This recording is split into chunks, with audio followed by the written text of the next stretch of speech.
Welcome, everyone. I will call the regular council meeting of December 8th, 2025 to order at 6 p.m. I want to welcome everybody here. We do have a full house. It's always good to see the civic engagement. So I encourage everybody to stay right to the bitter end. No? Okay. But before we get there, I will call upon Councillor Hughes for the approval of the agenda, please. Thank you, Mayor. Moved by myself, Councillor Hughes, seconded by Councillor Hallerou, that the agenda for the December 8th, 2025 meeting of the Town of Ingersoll Council be adopted as presented. Thank you. Any discussion on that? Seeing none, all those in favor? Opposed? That is carried. I will now call upon Council for any disclosures of pecuniary interests. Councillor Bowman, please. Thank you, Mr. Mayor.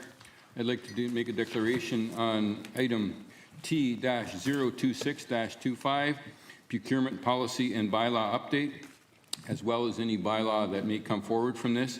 I wish to declare that I have a pecuniary interest on the above noted matter, as I am associated with one of the businesses on the list. Thank you very much. And the clerk has been forwarded a copy of that. Yes. Or will be. Thank you. I also have pecuniary interest with item number 9, which is the Ingersoll Rural Cemetery Agreement and Transfer. And the general nature of that is I'm a plot holder representative on the cemetery board that's not approved, appointed by council. So during that time, I will step out of the chair and hand it over to the deputy mayor. And also on the bylaws that go with that as well. And the clerk does have a copy of that. Any further pecuniary interest declarations from council at this time? Seeing none, I'll call on Councillor Hallerou for the items of the consent agenda, please. Thank you. Moved by myself, Councillor Hallerou, seconded by Councillor Bowman, that the agenda for the December 8th, 2025 meeting of the Town of Ingersoll Council be adopted as presented. Thank you very much. Discussion? All those in, Councillor Hughes, please. Yes, I have a question from the consent agenda, and it's if I can ask a question regarding the consent agenda. Thank you. And it actually has to do to the fire chief Holmes. I noticed in there the number of false alarms or the alarm system malfunctions. I noticed there's been quite a few this year. Is there any financial cost to that for the fire department?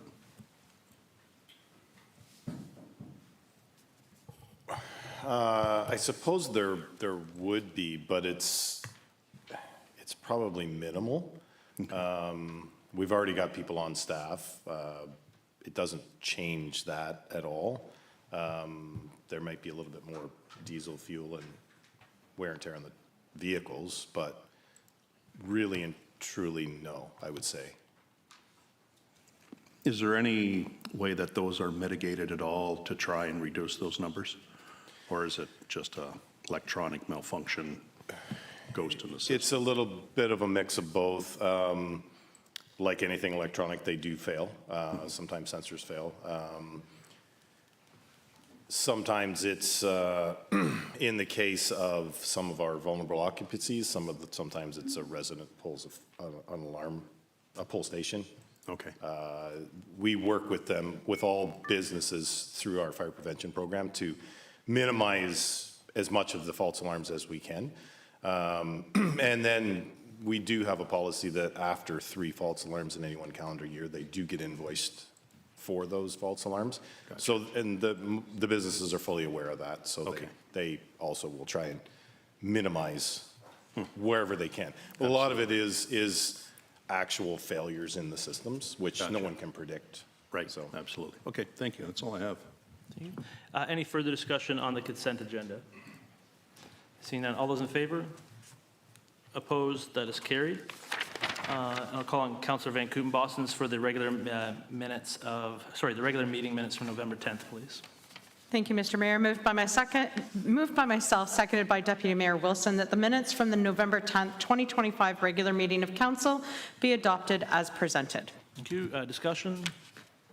All in favor? Opposed? That is carried. And Deputy Mayor Wilson for the November 24th, 2025 special meeting of council minutes, please. Moved by myself, seconded by Councillor Bowman, that the minutes from the November 24th, 2025 special meeting of council be adopted as presented. Thank you very much. Discussion? None? All those in favor? Opposed? That is carried. Okay, that takes us into our planning meetings for this evening. And so I will now call the public meeting portion of this meeting to order at 6:05. And the first item of business is public meeting notice for zoning and official plan amendment application ZN 625-06. I declare the public meeting to be open. This meeting is being constituted as a public meeting held under the Planning Act to consider proposed amendments to the consolidated zoning bylaw 044160. Any person in attendance, including those participating virtually, may make a presentation to council in support or opposition to the zone change applications. Individuals who wish to receive the decision of council on any application being considered this evening must sign the record of attendance outside the council chambers or submit a written request to the attention of the town clerk, Danielle Richard, at danielle.richard@ingersoll.ca. The Ontario Land Tribunal has the power to dismiss an appeal under subsection 25 if an appellant has not provided council with oral submissions at a public meeting or a written submission before the bylaw is passed under this section. So this application to be heard this evening concerns application ZN 6-25-06, 200 Thames Street South, 100460409, Ontario, Inc. Does any member of council have a conflict of interest on this application to be considered? Seeing none, has the clerk received any additional correspondence on the application that is not being noted on the agenda? I have not. Thank you. I will now request the planner, Heather Sinclair, to provide an overview of the application and explanation of the requested zoning amendment. Thank you, Your Worship, and good evening, Council. The first application on tonight's agenda is an application for zone change that's been submitted to amend the existing special entrepreneurial zone EC-6 zoning to facilitate an addition to an existing 3-story residential apartment building that currently contains 54 residential dwelling units at 210 Thames Street South. The proposed 4-story addition would facilitate the creation of 33 new residential apartment units for a total of 87 apartment dwelling units on the subject lands. It's proposed that the addition would be located on the south side of the existing building, facing Ann Street, and the proposal also includes an expansion to the existing parking area to accommodate the addition. Special provisions to the EC-7 zone have been requested to facilitate the proposal, which include a reduction to the front yard depth off of Ann Street from 6 meters to 3 meters, or 19.6 feet to 10.9 feet, an increase to the maximum height allowance from 11 meters to 14 meters, a reduction to the minimum parking provisions from 1.5 spaces per unit to 1.2 spaces per unit, inclusive of barrier-free parking, as well as a reduction to the minimum visitor parking provisions from 10% to 5%. And this would be an overall reduction to the parking requirement from 131 regular spaces plus 5 barrier-free spaces and 14 visitor spaces, or 150 spaces altogether, to 105 spaces, inclusive of the 5 barrier-free spaces plus 6 visitor spaces, for a total of 111 spaces altogether. The subject lands are located on the west side of Thames Street South, lying north of Ann Street, and contain the existing apartment building, which was built in approximately 1921 as a public school, Victoria Memorial Public School, and converted to the existing residential use in approximately 2017.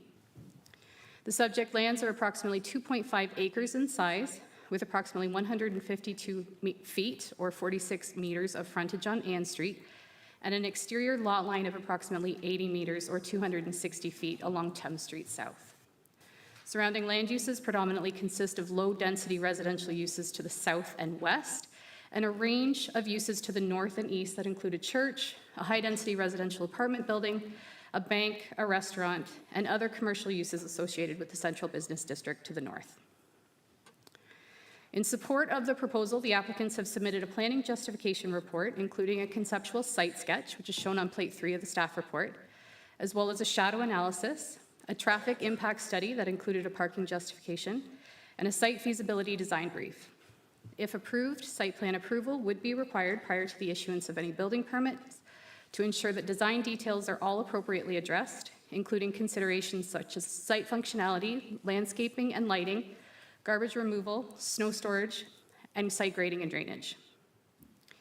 In response to our public circulation, one letter was received asking who the intended occupancy would be and whether any existing residents would be displaced during construction, to which the applicant did respond that their intended occupant market would continue to be seniors and no construction for the proposed addition would result in the displacement of any existing residents.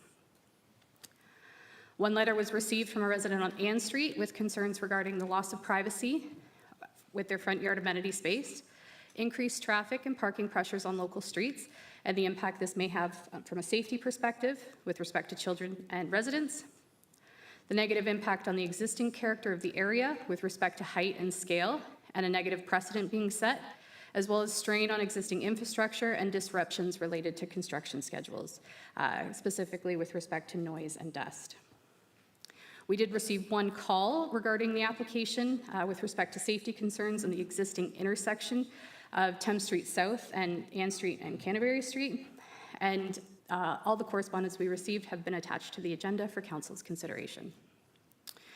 So planning staff will be bringing forward a subsequent report at a future meeting with a review of the application under the policy direction from the provincial planning statement and the official plan for lands designated as entrepreneurial district, and we will provide comments received from the public agencies circulated with a recommendation for Council's consideration.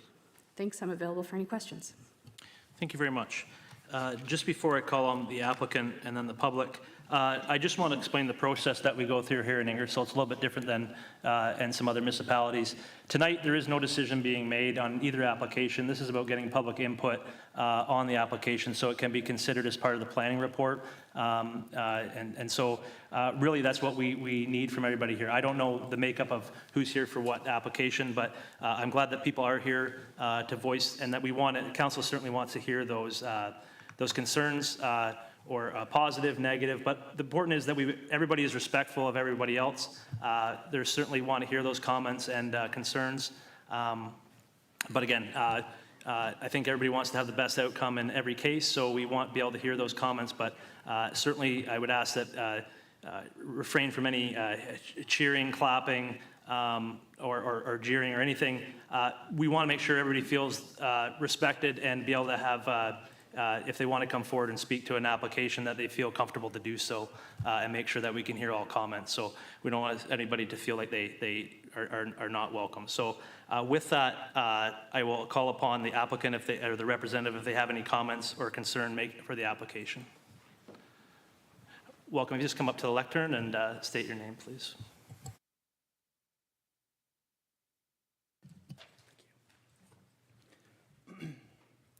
Good evening, Mayor and members of Council. Thank you for the opportunity to speak about the proposed zoning amendment for 210 Thames Street South. My name is Dan Murphy. I'm an urban planner with Civic Planning and Design, and I'm representing the property owner who is in attendance tonight. Thank you to Heather for the great presentation and for all the work on this application to date. And a thank you to Danielle Richard, who was kind enough to circulate our project fact sheet to members of Council and add it to tonight's agenda. Our application focuses on a context-appropriate addition to the existing apartment building, originally the Victory Memorial Public School, now a well-established residential complex and a building conversion success story. 210 Thames Street has proudly maintained 100% occupancy for the last 3 years, which is a true reflection of the demand for housing of this nature. The proposal before you this evening introduces 33 new units through a 4-story addition on the south side of the building, bringing the total of the site to 87 units. This investment on the property addresses several objectives consistent with the town's official plan and provincial policy statement: efficient land use, intensification within serviced areas, and reinvestment in the existing building stock. The town of Ingersoll's entrepreneurial district is intended to evolve through the adaptive reuse of existing buildings and compatible residential growth. This project aligns directly with those policy directions. I'll speak briefly to parking and resident needs. The property owner has provided detailed information about the current tenant population. Right now, only 39 residents own vehicles. The age of the residents range from 60 to over 90, and the future tenant focus is that exact same population, mature adults and seniors, many of whom may be on fixed incomes. The tenant group consistently demonstrates low car ownership and low daily vehicle use. The site-specific parking ratio we're proposing at 1.2 spaces per unit reflects the real operational needs of the building and avoids oversupplying parking on the site and still affords the residents appropriate green space. Privacy has also been a key consideration in this design. The proposed addition is oriented to direct most views south to Ann Street and north to the interior parking area, and not the adjacent backyards. The height and massing have been positioned to minimize overlook and maintain an appropriate separation from the neighboring homes. From a broader community perspective, the demand for this type of housing is strong. We received confirmation from the property owner that there is an active wait list, many with long-standing ties to the neighborhood and existing residents who are looking for a safe and stable housing option that allows them to age in place. This addition responds to that need directly while maintaining compatibility with the surrounding area. The supporting technical studies, including a traffic impact and parking needs study and a site servicing brief, both demonstrate that the site can accommodate the proposed addition without adverse impacts on the infrastructure or the surrounding road network. In particular, the traffic impact study confirms that the added units will have a nominal effect on local traffic conditions. I'll also note that this project will be subject to site plan control, where design details will be appropriately addressed, including site functionality, landscaping, garbage removal, and stormwater management. Now, before closing, I want to flag one additional consideration for council tonight. Based on the observed on-site data that we've provided, specifically that only 39 residents currently own vehicles, and that our client's targeted tenant group is primarily seniors aged 60 and up, we believe that the proposed parking supply is already higher than what the building will realistically require. A further modest reduction to that parking rate would prevent that oversupply, reduce unnecessary paving, and allow the retention of more green space for residents, especially valuable for that older population. It would also mitigate the significant construction and long-term maintenance costs associated with additional parking spaces. If council is interested in exploring that direction, we are fully prepared to work with staff to make adjustments to the site plan that preserve more landscape space while maintaining that safe operations for the site.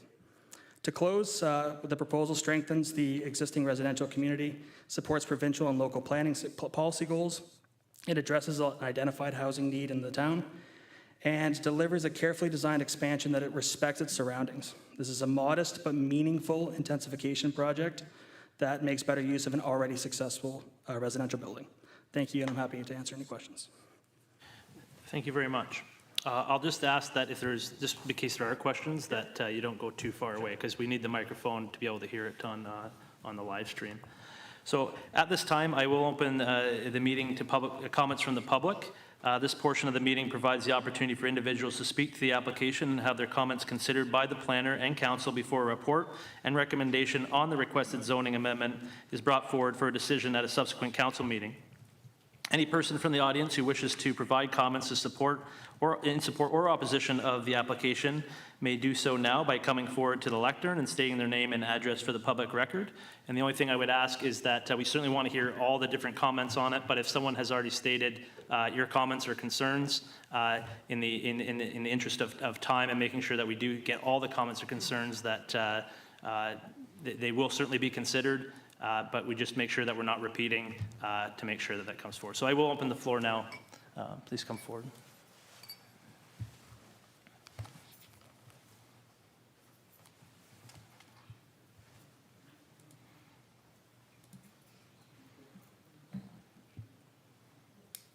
Welcome.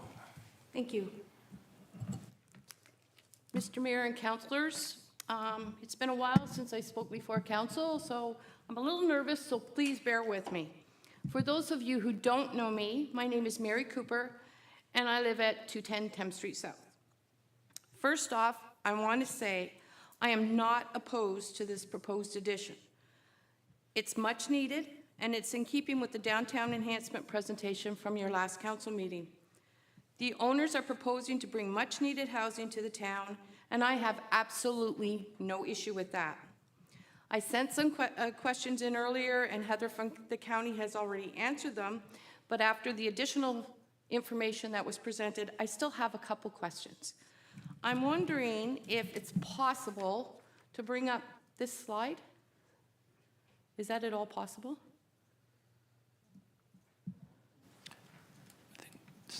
Yep, there you go. Just so we're all talking the same thing.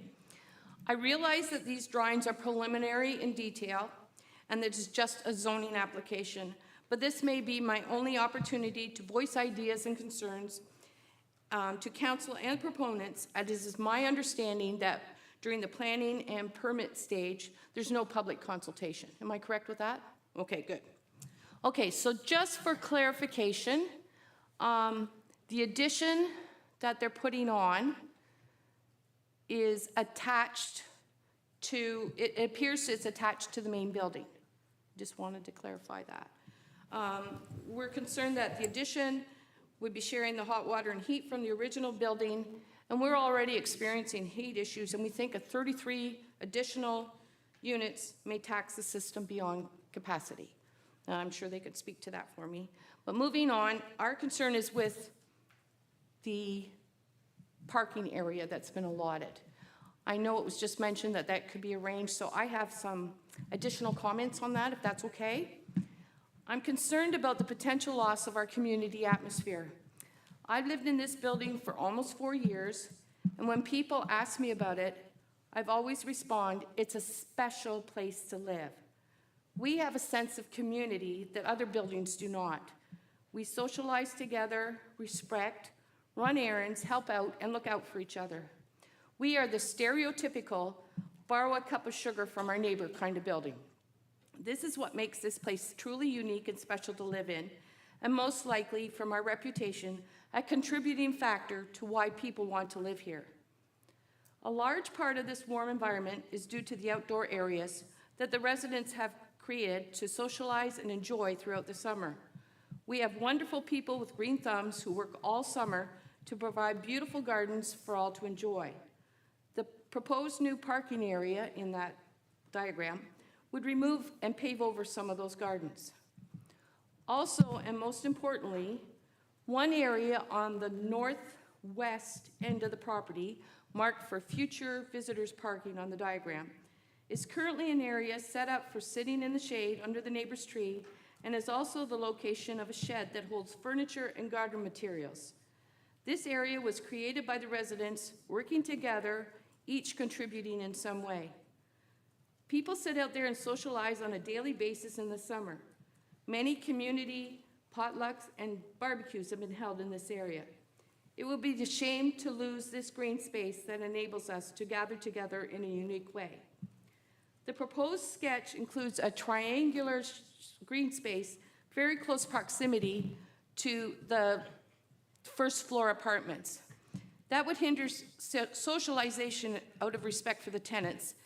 And the larger part on the north end is, according to the package, mitigates impact on neighboring properties.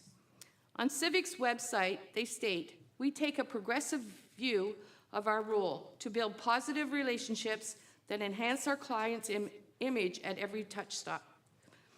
I respectfully ask that you not only consider the neighbors in your planning, but the people who live in this building who have created such an authentic and irreplaceable environment. From my brief discussions with the owners, although I cannot speak for them, it is apparent that this sense of community is what the residents have done, and what the residents have done to create it is important to them. Although I'm here tonight to speak for myself and not representing anyone, so if anyone is getting evicted, that's me, Mary Cooper, apartment 212. People jokingly refer to me as the eyes and ears of the building. So I will share some of the issues I've heard from others in the building, the people who live and experience on a daily basis and will be most impacted by the proposed parking areas. Residents walk their dogs on the grassy areas on the property. The downsized green space proposed would severely hinder that activity. There are currently, on the proposed plan, 5 handicap parking spots. As was mentioned, our population is aging, and mobility is becoming an ongoing issue. Currently, we have 5 handicap spots being used. This proposal doesn't allow for any future additional requirements for handicap parking. The proposed allocation of the visitors' parking is in the far northwest corner. From experience, visitors will not park that far away and will choose to park in spots reserved for residents. This is happening now, and moving them farther away will likely not improve the situation. The shade tree that people sit under in the summer is not on the property, but rather located on the neighbor's side of the fence. There are concerns from some that if the parking area is put there, it may harm the roots and kill the neighbor's trees. I understand that progress brings change and sacrifice. I'm not asking to stop anything from happening. I respectfully ask that, if possible, could the parking areas be reimagined, modified, or redrawn to address some of the concerns, while meeting the requirements needed for zoning and codes. I understand this may not be possible or feasible, but I feel the need to ask. It's my understanding, as Mr. Mayor has explained, Council may modify, approve, or refuse a request application at a future date. It is not my intention to ask for refusal of this application. I am not opposed to it. I think more apartments is a wonderful idea for a town, and I just request that some modifications to the parking plan be considered before everything is finalized, so we don't lose what we have in our special home. Thank you for your time. Thank you very much. Is there anybody else who would like to speak towards the application? Seeing none. Oh. Yep, absolutely. Welcome. Hi, my name's Hannah. I am a 25-year resident of 17 Ann Street, which is directly across the street from the proposed building. I have a few questions about, let me pull up my notes. I didn't prepare a beautiful speech like that. But, okay, so the first thing I have to bring forward is that it was mentioned earlier, we are right around 2 churches, funeral home, lots of things going on. In the summer, on Sundays, on weekends, there is a lot of street parking going on, and I'm concerned that the reduction in parking at this building with the addition of 55 units, and who knows how many occupants that would entail, would encroach on the parking on the street, specifically on Ann Street, because we also can't park on Thames on this spot. So that's something that I've been concerned about. I'm also concerned that while it has been mentioned the current occupants have a low ownership of vehicle rate, that does not stand that will always remain true, that the building will always be the building will always have a targeted occupancy of aging residents who do not own cars. A few other things, a 3 to 4 story change in building and an encroachment on the property, like coming closer to the street of Ann Street, would block sun from the many houses that are there. And I would like to ask if there's any information we could have on the light impact that having a 4-story building closer to the curb and the property line would impact the houses directly across the street. What else did I have here? The traffic impact survey, I was wondering if there was any more information on how long it was conducted, what season it was conducted in, and also the dates it was conducted in, because it has my entire life living here. The intersection of Ann and Thames has always been a nightmare. My bus stop was always across the street. It was horrible to cross. It was scary to cross. And I struggled to see how having an additional 55 units would not impact further that intersection. And then lastly, adding a 4-story building to the property, I hesitate to see how that would be in character with the Victorian homes that are lining that street. And I'm wondering if there could be some insight into the design and what they're trying to match with the future building and how that will impact the aesthetic of the street, because it is a Victorian era street. And that's all I have for today. Thank you very much. Okay. Certainly, I didn't know if there was any information there that was available now, or it certainly will be. Those comments will be taken into consideration. I do remember hearing there is a shadow study for this application. Just to clarify, it's 33 apartment units, which is what the application is for. I think anything else, but everything's being documented, so they'll be able to incorporate that into the planning report, those concerns and questions. So very much appreciated. Is there anybody else from the public who would wish to speak to this application? Welcome, please come forward.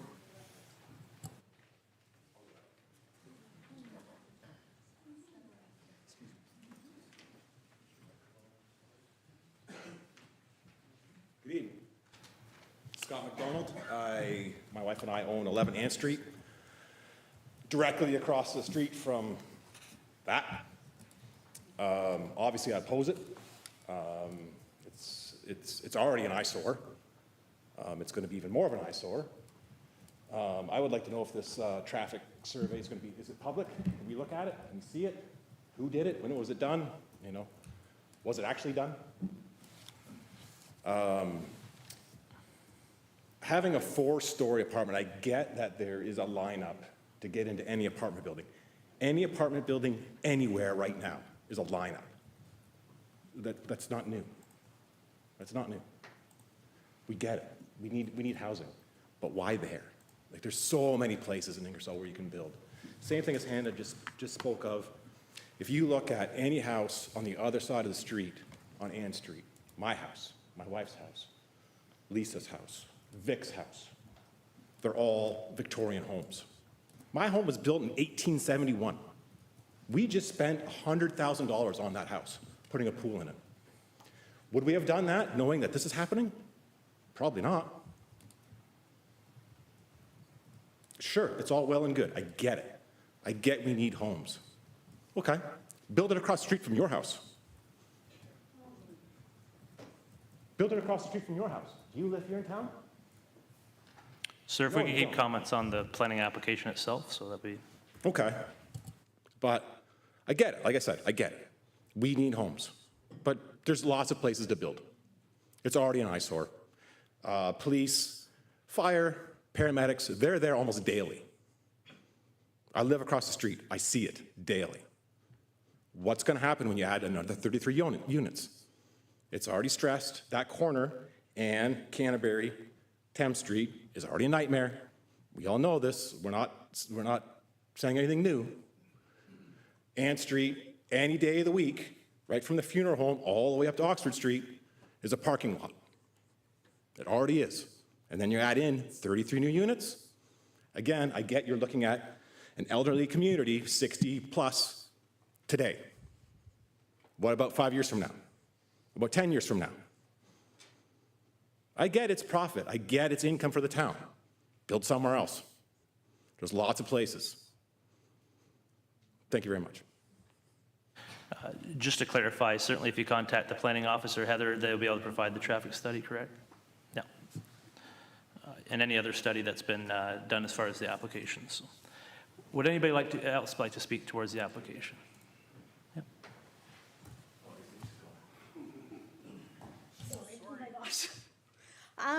Hi, my name's Alicia Down McDonald. I am his wife. I live at 11 Ann Street. I'm not going to take a NIMBY stance. I do believe that there is a need for housing for seniors. We live in a multi-generational house. My 62-year-old mother lives with me, and I understand how difficult it is for individuals to find sustainable housing, affordable housing. My concern is for the quality of life for the residents that live there. Did they have the parking that they're going to need? As Mary mentioned, one of the things that we love doing is sitting on our front porch which faces the proposed addition, and watching the seniors out in their parking lot, communicating and sharing meals and playing and waving at my children and my dog as we walk by, and I'm worried that they're going to lose that. And taking away from that space, and also our privacy and our right to enjoy our home, I don't know that it's worth it. I do believe that there is a need for housing. We do need to find a place for these residents and future residences to live, but like Hannah said, the people that are moving in today aren't necessarily the folks that will be there in the future. So we need to consider the broader spectrum and everybody as a whole, maintaining the charm of our neighborhood, as well as the quality of life for the individuals who live there and the people who are already living in the houses across the street. My only concern is the shade. Will there be setbacks? Will it match the aesthetics of the current neighborhood? And will the folks that are already living in the building still be able to enjoy the quality of life that they have? That's it. Thank you very much.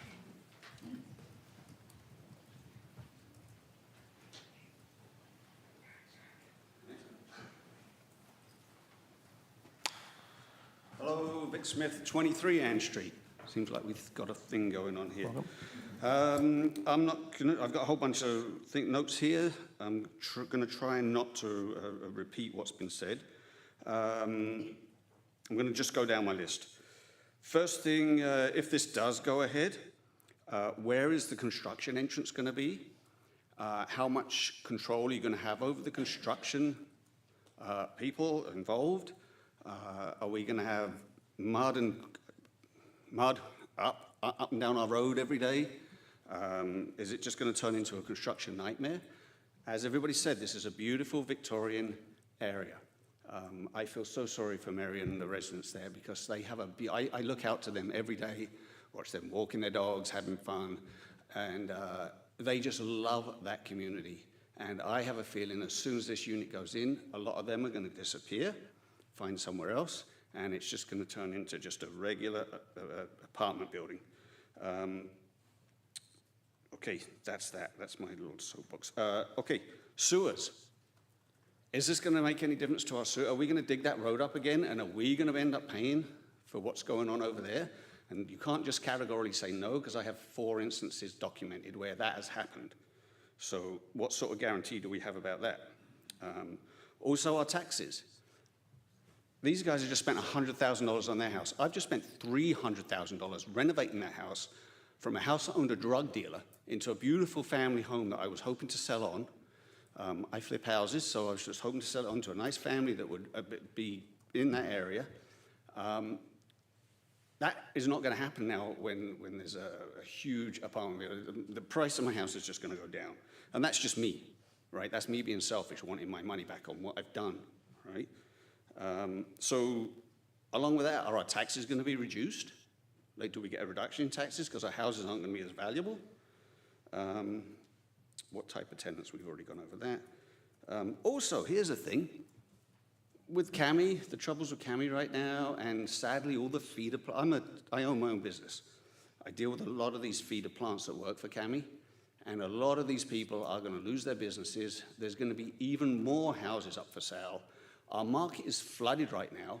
Why don't you guys go and buy some houses that need to be sold and renovate them and turn them into places rather than trying to put this big monstrosity in a beautiful area? And my last question, it's the only time I'm going to get a little bit political, is how many of your damn bylaws are going to be changed here to accommodate these people, which has happened before? Thank you for your time. Yeah. So to speak to some of that, certainly all the requests that are part of the application are part of the application, the public document there. Those are all documented. Certainly, when it comes to servicing, that's part of the application to look at that to make sure that the application can be serviced.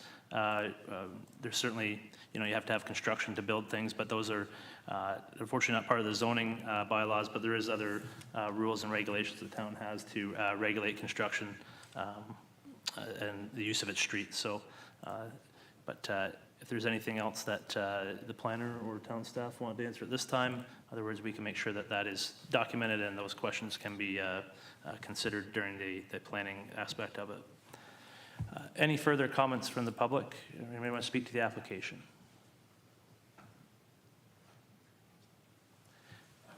No.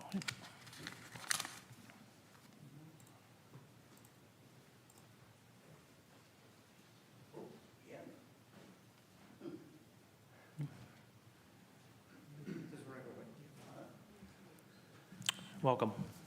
I live on, my name is Gary Klingenberg. I live on Oxford Street. And Ann Street and Oxford Street affect each other. We have a funeral. There's parking all the way up Oxford Street. Ann Street, all parked. We have Sunday services. There's parking on all the streets in our area.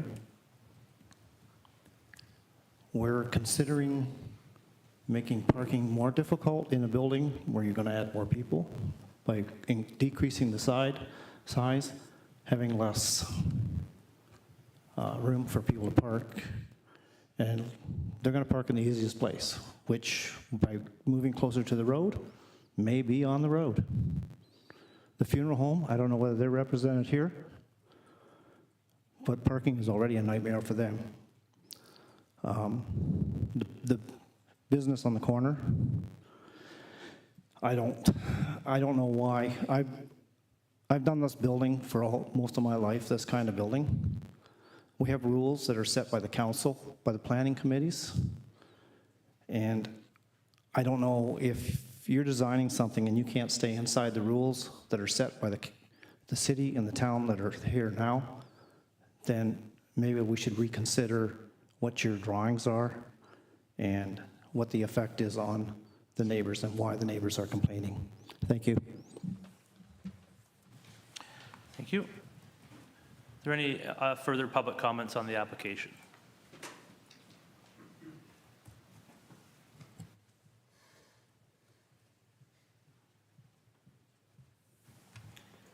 Hi, my name is Debbie Tate. I live on Albert Street, but we own the 245 Thames Street South. I've been on that corner a lot of times and see a lot of accidents and near accidents. People coming down Thames Street are going too fast. People coming around the corner can't get out. I've seen a school bus driver try to get out on that corner, and somebody coming down the street way too fast, and she couldn't help but hit her. She tried to brake, but not sufficiently enough. My question is, and I'm sure there's good reasons, but the front yard of the building has a lot of green space there. Can that not be used for parking? Can the addition go there instead of at the back? Anyways, those are my concerns, that there are a lot of accidents on that corner or near accidents. Gary was right, everybody's right about the parking. We see it all the way up Ann Street and around the corner. The funeral home I hear is going to expand, get some parking. I don't know if that's on the record or not, but that should be presented if they have a plan for expanded parking.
Okay, we are back up and running and ready to go on to the next item, which is our next public meeting for application ZN6-25-04.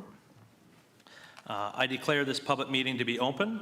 This meeting is being constituted as a public meeting held under the Planning Act to consider proposed amendments to Consolidated Zoning Bylaw 044160.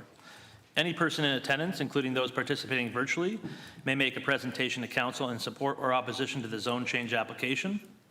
Individuals who wish to receive the decision of council on any application being considered this evening must sign the record of attendance outside the council chambers or submit a written request to the attention of the town clerk, Danielle Richard, at danielle.richard@ingersoll.ca. The Ontario Land Tribunal has the power to dismiss an appeal under subsection 25 if an appellant has not provided council with oral submissions at a public meeting or written submission before a bylaw is passed under this section. The application to be heard this evening concerns application ZN62504, North Town Line, 100041831 Ontario, Inc. Does any member of council have a conflict of interest on the application to be considered? Seeing none. Has the clerk received any additional correspondence on the application that has not been noted on the agenda? One item of correspondence was forwarded to all of council. So that came in after the agenda was published. It will be attached to the minutes following. Thank you. I now request that Planner Heather Sinclair to provide an overview of the application and explanation of the requested zoning amendment. Thank you, Your Worship. The county and the town have received applications for an official plan amendment and a zone change to facilitate the construction of 2 new 6-story apartment buildings on the subject lands. The subject lands are located on the south side of North Town Line between Bell Street and Shelton Drive and have most recently been utilized as a garden center business on the northern portion of the property. The subject lands are also traversed by the Sutherland Creek Drain, which is shown in the dotted line on plate 1 of the staff report. The proposed development would consist of one 51-unit apartment building located on the northeast portion of the property and one 63-unit apartment building located on the westerly portion of the subject lands for a total of 114 new apartment dwelling units, which would be comprised of both 1-bedroom and 2-bedroom units with an intended target market to seniors as indicated by the applicant. The proposal also includes the development of a new parking area, as well as a sanitary pumping station and a children's play area. And all development is being proposed outside of the regulated flood hazard area associated with the Sutherland Creek Drain. And no new development is proposed for the southeasterly portion of the property. The application for official plan amendment proposes to redesignate the subject lands from low-density residential to high-density residential to facilitate the proposed apartments, with no changes proposed to the existing open space designation, which reflects the location of the Sutherland Drain. The application for rezoning proposes to rezone the subject lands from development zone to a special residential type 4 zone to facilitate the proposed development. Special provisions to the R4 zoning have been requested to reduce the parking and the amenity space requirements, including a reduction to the minimum number of required spaces per unit from 1.5 spaces per unit to 1.38 spaces per unit, inclusive of the barrier-free spaces. This results in 171 spaces proposed, consisting of 151 regular parking spaces, 7 barrier-free parking spaces, and 18 additional visitor parking spaces, whereas the current bylaw requirements would require 171 regular spaces plus the 7 barrier-free spaces plus 18 visitor spaces for a total of 196 parking spaces on site. And the requested reduction to the amenity space requirement is a reduction from 40 square meters per unit to 35 square meters per unit. In support of the proposal, the applicants have provided a planning justification study, including a shadow study, as well as a stage 1 and stage 2 environmental site assessment, a full functional servicing report, a traffic impact study, and an environmental impact study. And these studies have been reviewed by county and town staff, and the traffic impact study and the environmental impact study have been reviewed by a third-party consultants, and the EIS and the functional servicing report have been reviewed by the Upper Thames River Conservation Authority. The applicant has submitted a conceptual site plan which shows the desired site layout, including the parking and building locations as shown on Plate 3 of the staff report, the proposed playground area, the sanitary pumping station, with all development being located outside of the UTRCA's regulated area and buffer area. As per the functional servicing report, water servicing will be provided from an existing water main on North Town Line, with new water mains to be installed on site to service the buildings and proposed internal hydrants, and fire flow testing has been undertaken to confirm that there is adequate capacity. Sanitary services are proposed by way of an on-site pumping station. Sorry, I'm just going to pause here. I just want to make sure that we don't have any, we're streaming? Okay, no, I just want to make sure we are. Thank you.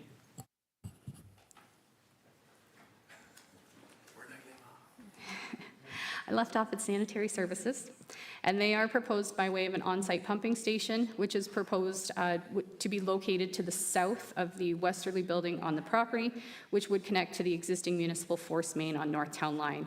And stormwater management would be accommodated through a combination of on-site roof storage, a retention tank to attenuate the runoff of the 250-year storm event, and would allow for controlled discharge to the Sutherland Creek drain at pre-development flow rates, with all design standards being subject to the requirements of the Upper Thames River Conservation Authority and the town. We did receive a number of public comments as part of our public circulation process, which have been forwarded to Council for your review. Staff will provide a review of these comments as part of a subsequent report, but summarized, these comments include the proposal being out of character with the existing residential development in the area, concerns regarding the future of the southwest portion of the land, and who will look after the property maintenance of this area, the proposal not being consistent with the Southwest Ingersoll Secondary Plan, the concerns with respect to the traffic generated from the proposal being too heavy to be accommodated by the existing road network, concerns with respect to parking, not being able to provide for sufficient future vehicle storage, resulting in spillover issues on local streets, the development exacerbating existing flooding issues in the area, the strain on existing water and sanitary infrastructure, and the development of the private sanitary pumping station being a strain on taxpayers, exacerbating existing water pressure issues in the area, comments stating that the proposed development should be located in the downtown core, concerns on capacity of the local school systems, light spillover concerns from traffic generated on the site, negative impact to environmental features, including erosion, flooding, and impact on the naturalized area, incompatibility with the existing local and provincial policies, and the development not being subject to a comprehensive review process. Planning staff will be providing Council with a follow-up report and will be reviewing the application under the local official plan policies and the provincial planning statement. And we will provide Council with a summary of all the comments received from the public agencies, as well as our best attempt at a response to the public comments and a recommendation at a subsequent meeting. And I'm available for any questions. Thank you very much. Well, the good news is everybody was here for the last one just about. So this is just, everybody knows what to do now. So that's good. But I will make the same comment as prior before I call upon the applicant. Certainly want to hear from everybody tonight, but we want to be respectful so everybody feels comfortable. It's never easy getting up in front of everybody and speaking in the first place. Unless you're a member of council, we do it, like, we thrive off that, I guess. But what I do want to do is everybody be respectful. We want to hear everybody's comments for or against or neutral. We want to make sure we can have that information so we can make the best decision possible. And so I certainly welcome everybody to do that, and everybody should feel comfortable doing so. We're all small town residents, and we know each other, right? So we'll support each other in that. So I will call upon the applicant now to come forward, or the representative if they have any comments regarding this application.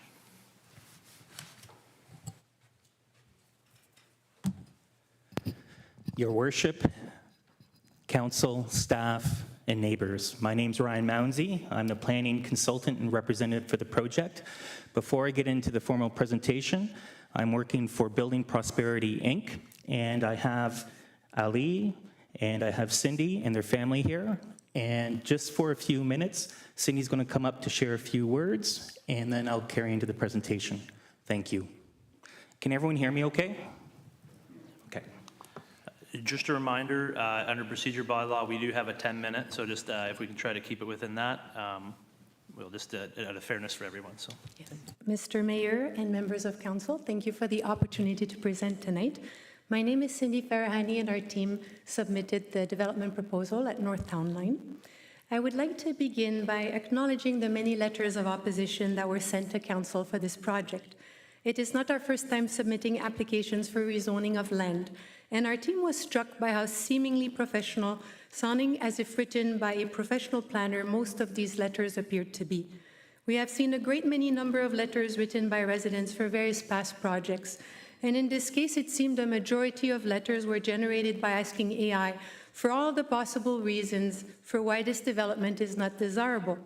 While we truly value the concerns of local residents, and we have read every single letter that were submitted by them, and we also prepared a website with a thoughtful response to each of the concerns, I would like to respectfully bring to the attention of the council that it is increasingly difficult for developers, in addition to the many obstacles to development that already existed in the past, to face an endless barrage of concerns that can be generated in a few seconds from a few clicks of the mouse at a speed much faster than we can respond.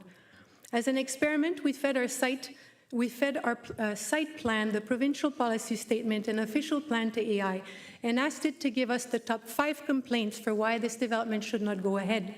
The top 5 concerns we received as feedback aligned very closely with the ones we found in the letters of opposition. We value the feedback of all the citizens, and we take it to heart. It enables us to think more deeply about our project and to refine our ideas. It is very natural and understandable that nearby residents have concerns. Regardless of whether many letters of opposition were swiftly generated by AI or not, the fact remains that the not-in-my-backyard mentality is not going away, even in the face of severe shortage of affordable housing. And the not-in-my-backyard mentality has been made all the more easily vocalized through the use of artificial intelligence. I would like to take this opportunity to redirect our attention and focus to the very beneficial and understated reasons why this development is of enormous benefit to the town of Ingersoll. First up, I would like to turn your attention to the affordability aspect of our proposed development. I'm going to try to move. Is it possible to move the slide forward? Okay, sure.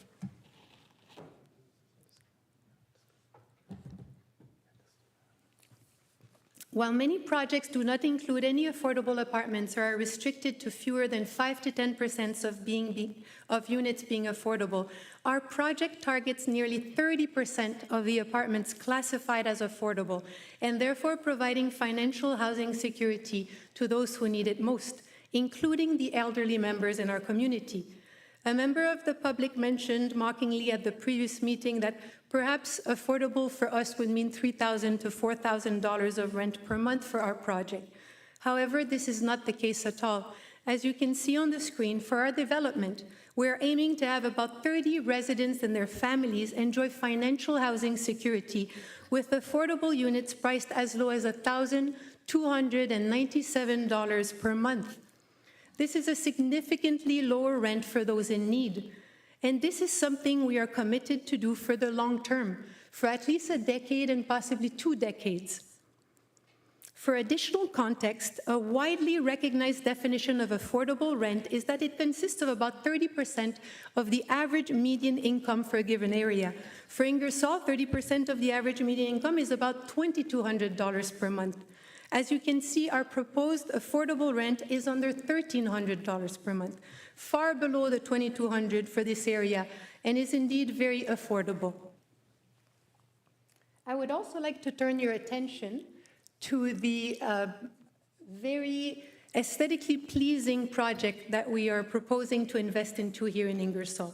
Not only is the land on which we wish to build picturesque, providing a natural setting and great quality of life for its residents, but the structures themselves are aesthetically pleasing, and so are the individual units, including the affordable units, which will be of the same quality as all the other apartments. Our apartments are fully accessible and spacious, made of quality materials and providing comfort and beauty to those who are to inhabit them. Not all residents who wish to rent also wish to live close to the hustle and bustle of downtown, as we have heard from the previous application, where seniors are really valuing a quieter neighborhood. Many senior citizens would prefer to live in a more serene area. In fact, we have heard from many of the elderly residents of North Town Line that they wish to remain in their neighborhood as they age and as they downsize to a rental unit. This development provides such a housing option for them. New quality rental apartments that are located away from the downtown busyness. As we are well aware, the economy is currently depressed. Ingersoll is afflicted by the downturn of the automotive industry. Many developers have postponed starting projects or paused their current ones because the business math doesn't make sense. In spite of the gloomy economic landscape, our company believes in the bright future of the town of Ingersoll, and we wish to invest into it now. Our family has actually come and shopped, stayed overnight here in Ingersoll. There is a certain number of minimum units that need to be built to make this work. Because we are proposing nearly 30% of apartments as affordable and therefore providing financial housing security, the development will generate significantly less rent each month than if all rents were at fair market value.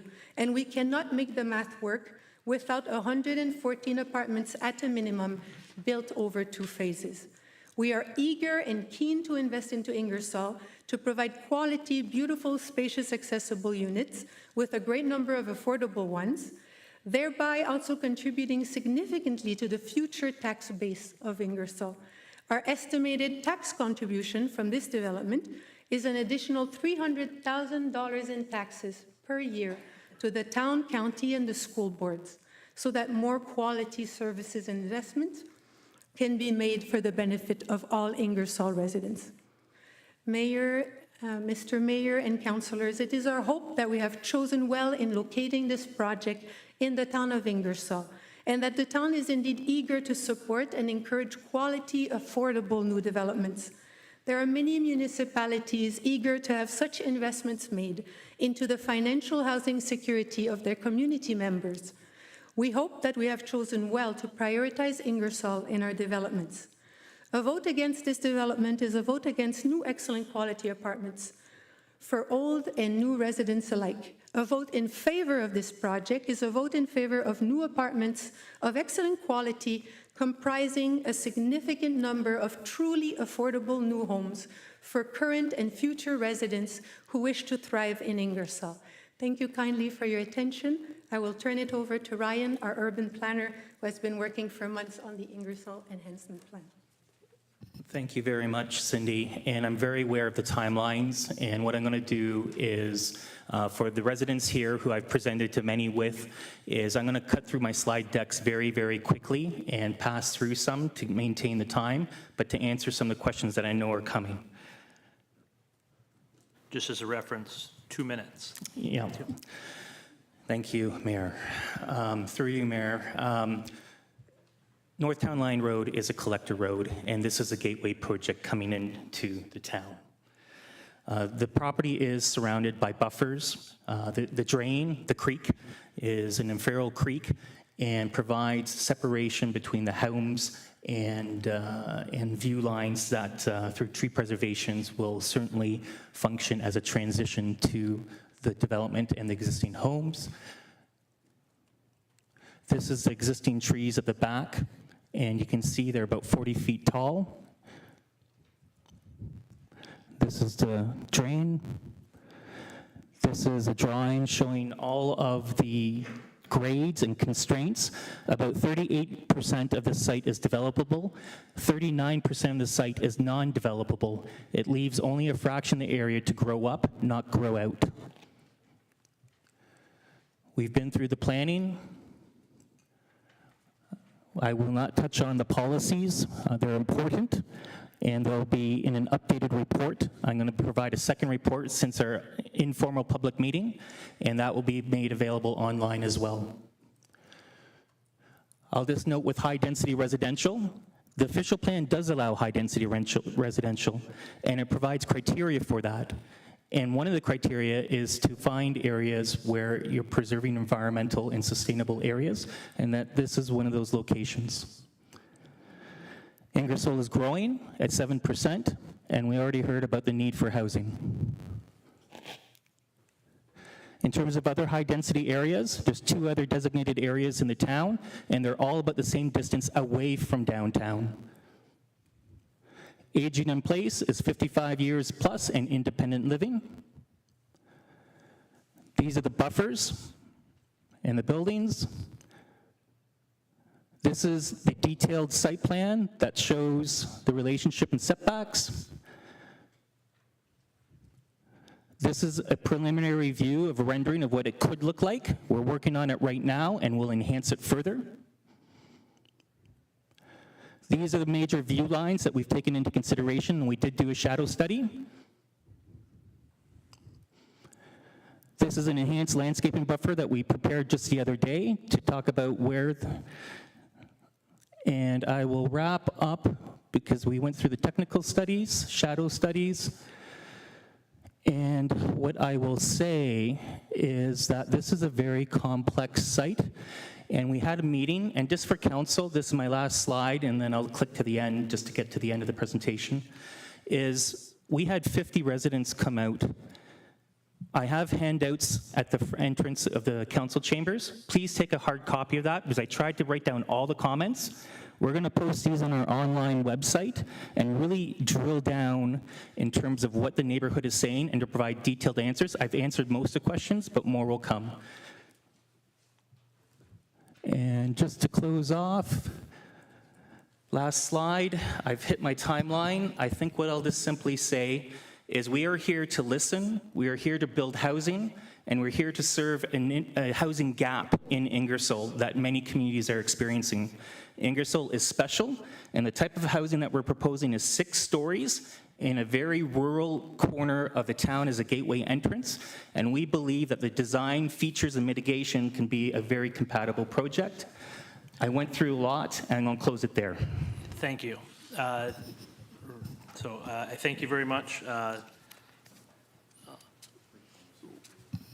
Certainly, I would encourage you, I know you're close there, to be able to answer any questions that to come up. I just have to be respectful of the procedure bylaw and remain fairness for everyone. So at this time, I will now open the meeting to comments from the public. This portion of the meeting provides the opportunity for individuals to speak to the application and have their comments considered by the planner and council before a report and recommendation on the requested zoning amendment is brought forward for a decision at a subsequent council meeting. Any person from the audience who wishes to provide comments in support or opposition to the application may do so now by coming forward to the lectern and stating their name and address for the public record. I will now open the floor if anybody would like to speak to the application.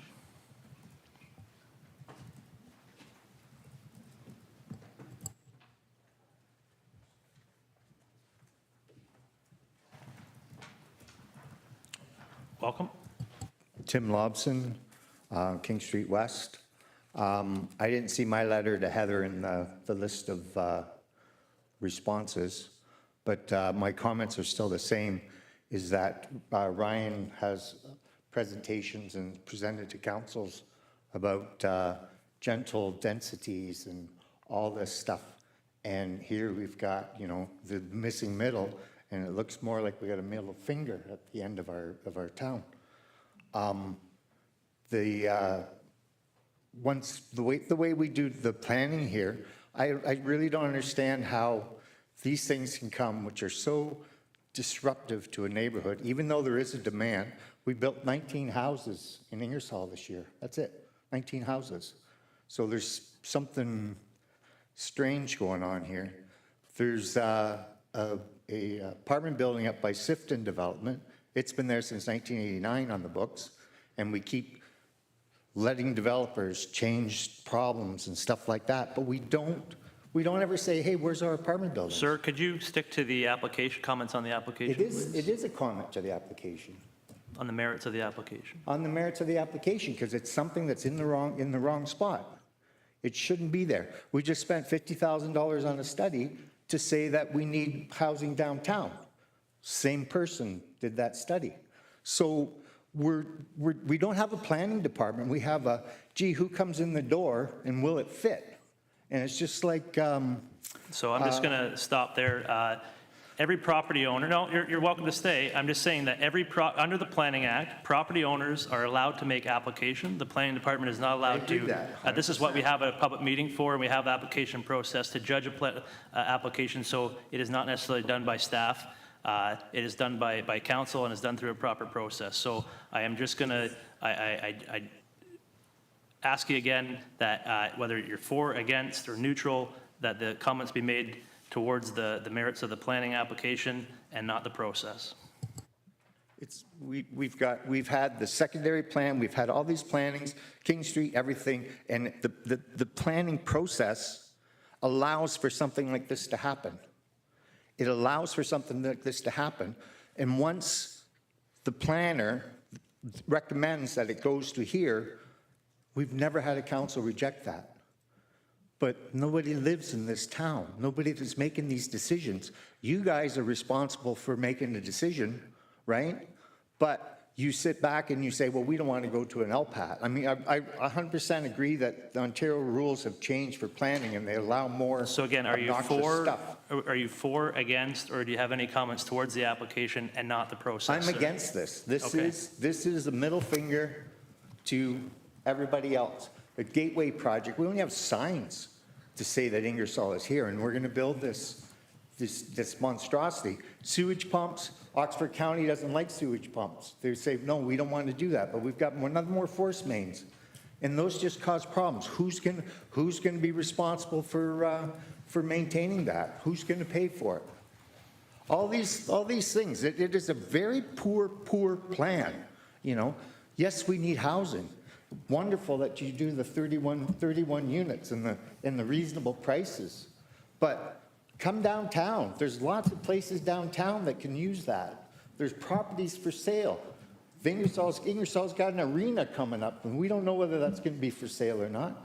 There are more properties available that fit into the town rather than this, which is just, it's an abomination. It's being able to use the rules and ignore your presentations about middle density and everything else. So, you know, even our study. Everything about this thing goes against what we've planned as a town and what we've hoped for as a town. And it's not council's fault that we don't get developers in, but maybe that's something we really gotta focus on. So I think it's wrong. Thank you for sort of listening. Thank you for your opinions. Anybody else who would like to speak towards or against the application? Here we go. Everybody likes me. Anyways, hi guys. Bill, that's all right. You've been great neighbors and everything else. As for you, as they introduced you last time, you live 20 some odd minutes away. Can you state your name and address for the record, please? Brad Barnum, 623-531 North Town Line West, Lot 9, Concession 3, right across the road from where they think they can do this. And I would remind you to keep your comments towards the merits of the application as well. Hey, their comments was first that he lives 20 minutes away in his country home. Build it across from your place, not across from mine, not across from my neighbors. All of us worked hard to get where we are and live where we are, okay? I wrote a letter, and guess what? There's a gentleman over here, very nice fella, that helped me through a lot of stuff at the Upper Thames, and I don't know how they're getting to do this. I want this relooked at, okay? Before I get too upset, read my letter, read everybody else's letter. Sir, you can leave. We do not accept threats in this council chamber. So I'm going to call a recess in this meeting, and I will ask the CAO to call the OPP, please, and you can leave. I'm not putting up with those sorts of comments in this council chamber. Call the cops, I'll wait here. Thank you. Absolutely. We will recess this meeting until it's called back to order. Thank you.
All right, we're going to continue this public meeting at this time. And again, I will remind everybody, regardless of how you feel about an application, please make your comments about the merits of the application so they can be considered by council. There is no decision made. We need the information to be able to make the best decision. And I will now open the floor to anybody who else would like to speak to this application. Welcome.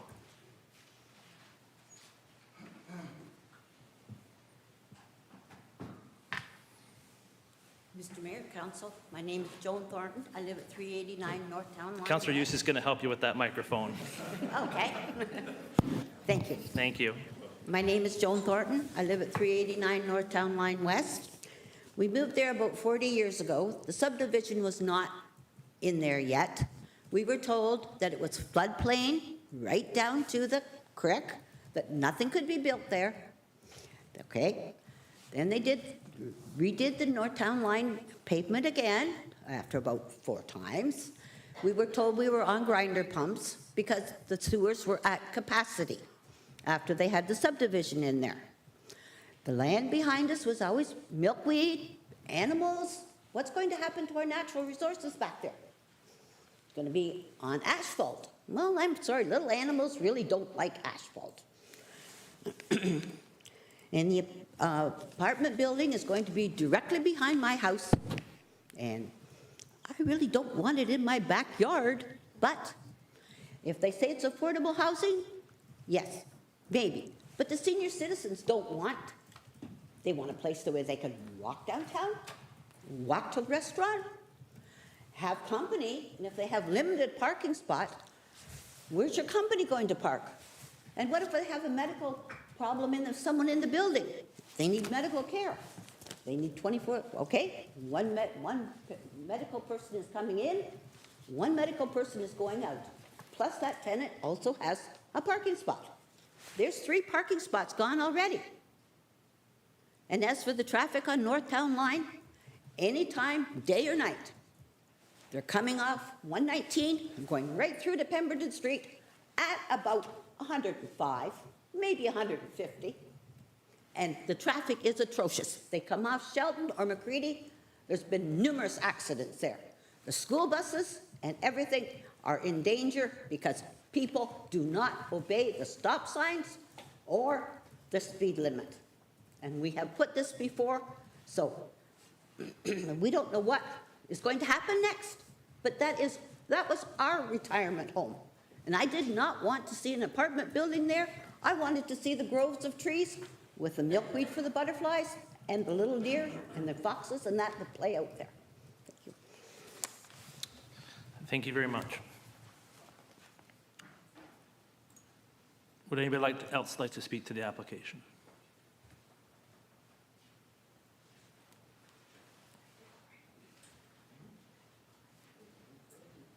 Yes. Welcome. I'm Robert Bristow, 43 Shelton Drive, right on the corner of North Town Line and Shelton. I've built these buildings before in the past, in my previous life. I'd like council to consider noise impact studies for this building. I have seen these buildings go up. They have multiple P-tags or fan coils on the sides of the buildings that amplify noise to surrounding areas. Chillers on the roof or other places that might amplify noise as well to the neighborhood. Lighting studies as well, parking lot lights. We'll see, we won't have the night sky anymore. And yeah, just reflectance of lights even off of asphalt causes a lot of uplighting. That's about it for now. Thanks. Thank you very much. Would anybody else like to speak to the application?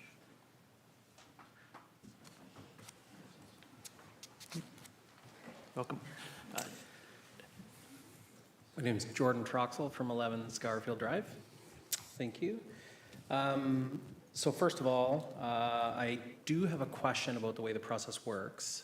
This, there's 2 variances that are going to be voted on here by council. And then assuming that passes, is there another step that the public has input in? That's correct. There's two processes that are being gone through and simultaneously. One is the zoning and one is the official plan. This council looks after the zoning bylaw, and Oxford County the Oxford County Council is responsible for the official plan amendment. They're both separate. So one can pass, one can fail, and vice versa. But there's a separate public meeting that will be scheduled for the county council for the official plan. I see, but it hasn't been scheduled yet? I'm going to turn to the clerk, the planner, regarding the date of that meeting. Through your worship, that's correct. The public meeting of Oxford County Council has not yet been scheduled, and members of the public who received a public notice for this application will receive another public notice when that date is scheduled. Okay, perfect, thank you. With regard to the 2 variances that the developer's looking for, one of them, the reduction of amenity space requirement from 40 square meters to 35.3 square meters. The one question I had is how was that calculated? I don't know if they can answer now or, if that's something separate. But, the question of that 35.3, I'm trying to understand is, when I look up the definition of amenity space, it's to do with, public areas in the actual building, the park. My understanding is it's not the parking lot, and there's not much area left on the property. And so I'm just curious if that 35.3 square meters was including any of the triangle section of land at the southwest corner of the property, or was it not including that section of land? Okay. And I would like council to basically investigate that, understand that, and see if that actually qualifies as amenity space. Okay. Is there anything that the proponent would like to comment on that now, or? Yeah, please.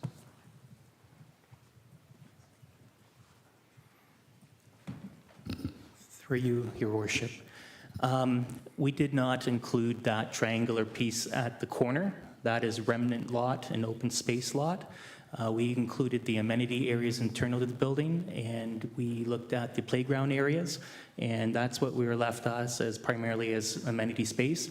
I'm updating my planning report that will have answers to all these questions, and so when it comes back to you, you'll have all the answers in detail about all the specifics, and we can outline that, but it's a pretty modest decrease in the amenity space. I hope that answers your question.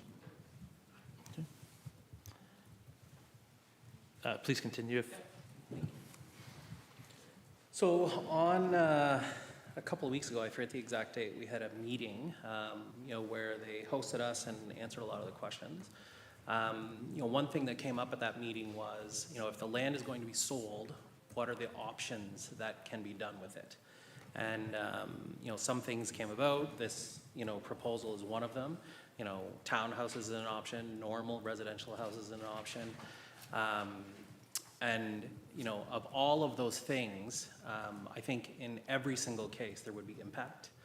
And the question is on the development side of the meeting, I guess would be where the real concerns are to be issued. Because a lot of the questions here tonight seem to be not with the zoning, but instead with the actual plan for the property. Have other options been investigated, and have those other options essentially been excluded for reasons that, whether by council or whether by the developer, or is this the appropriate plan for this plot of land? Overall, there's no doubt that apartments are needed. There's a need for housing. There's a need for housing, I would say, in that section of the town. As a resident who lives right next to this property, there's no doubt that the foxes and deer and everything that are there. At the same time, you can't stop progress. And I'm just curious if there were any other options that were investigated and why this is the best option for that property. I will turn that to the proponent if they choose to answer that.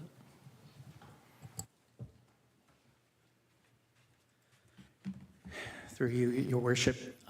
Yes, and we were a part of that review process.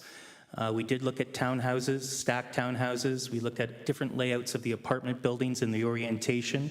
And given the site's topography and the shape and configuration, I'll use the word, this was the most efficient layout to get buildings on this site.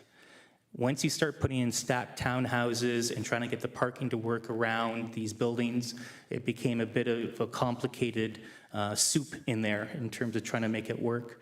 This has 2 buildings flanking the site with a centralized parking space that makes it easy to get to both apartments. We looked at other orientations, but you didn't want to have the parking area in the far back corner in there, so people would have to walk all the way from the back corner to the front of the site. So we did look at those options. I'm happy to share those in my planning report update to kind of show some of the considerations we went through. But the plan that we looked at fits the financing and lending ability to get affordable housing to this town. And so when we looked at the type of housing and units that are available, you can construct this building at a price point where it can be eligible for some CMHC funding and to hit those price points. So we went with an aging in place development. The condo market has completely stalled, and that's part of the reason why, in terms of the private condo market, we stopped the project, is that those are not moving right now. And the rental market is something that is going to be a growing demand. So I hope that answers the question. Happy to come back with any other information if that's helpful. Thank you. Thank you. Please continue if you have more. Sure. So the last thing that I wanted to mention was basically 2 comments, which once again, I don't think it's appropriate for this meeting, but the lighting of the parking lights in the parking lot, I think, should definitely be considered. There's definitely a concern for light pollution there at night. Beyond that, the noise has been mentioned previously. You know, at the same time, I actually have elderly parents that are looking to move to Ingersoll, and you know, it is a problem to be able to find you know, a place that's affordable. Is there any? The developer has proposed an age in place, 55 plus. Is there anything that the city can do to basically put a framework around that or make that a requirement, or some type of provision that that is the direction this is taken?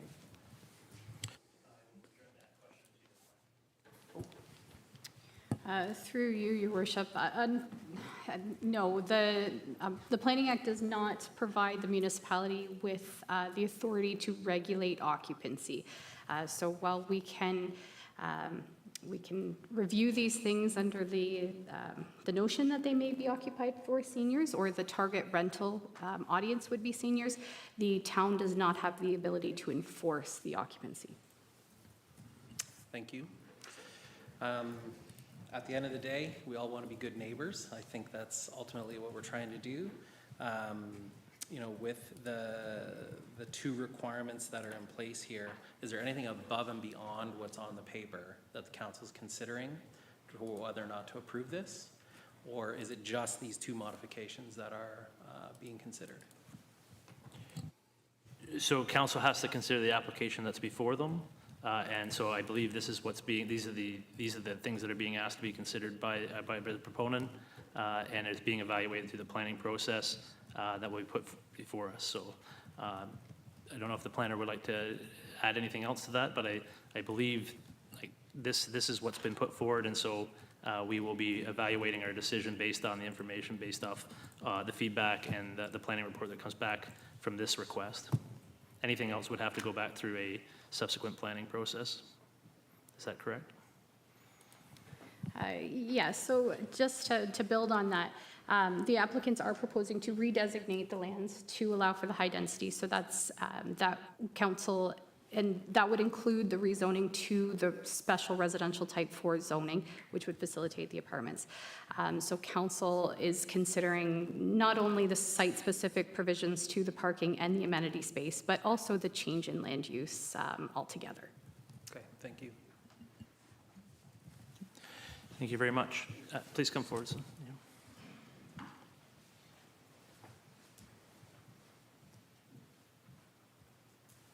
Welcome. My name is Blair Heinekamp. I live at 41 Shelton. I thank you, Mr. Mayor, and the council for listening to me, giving me this opportunity.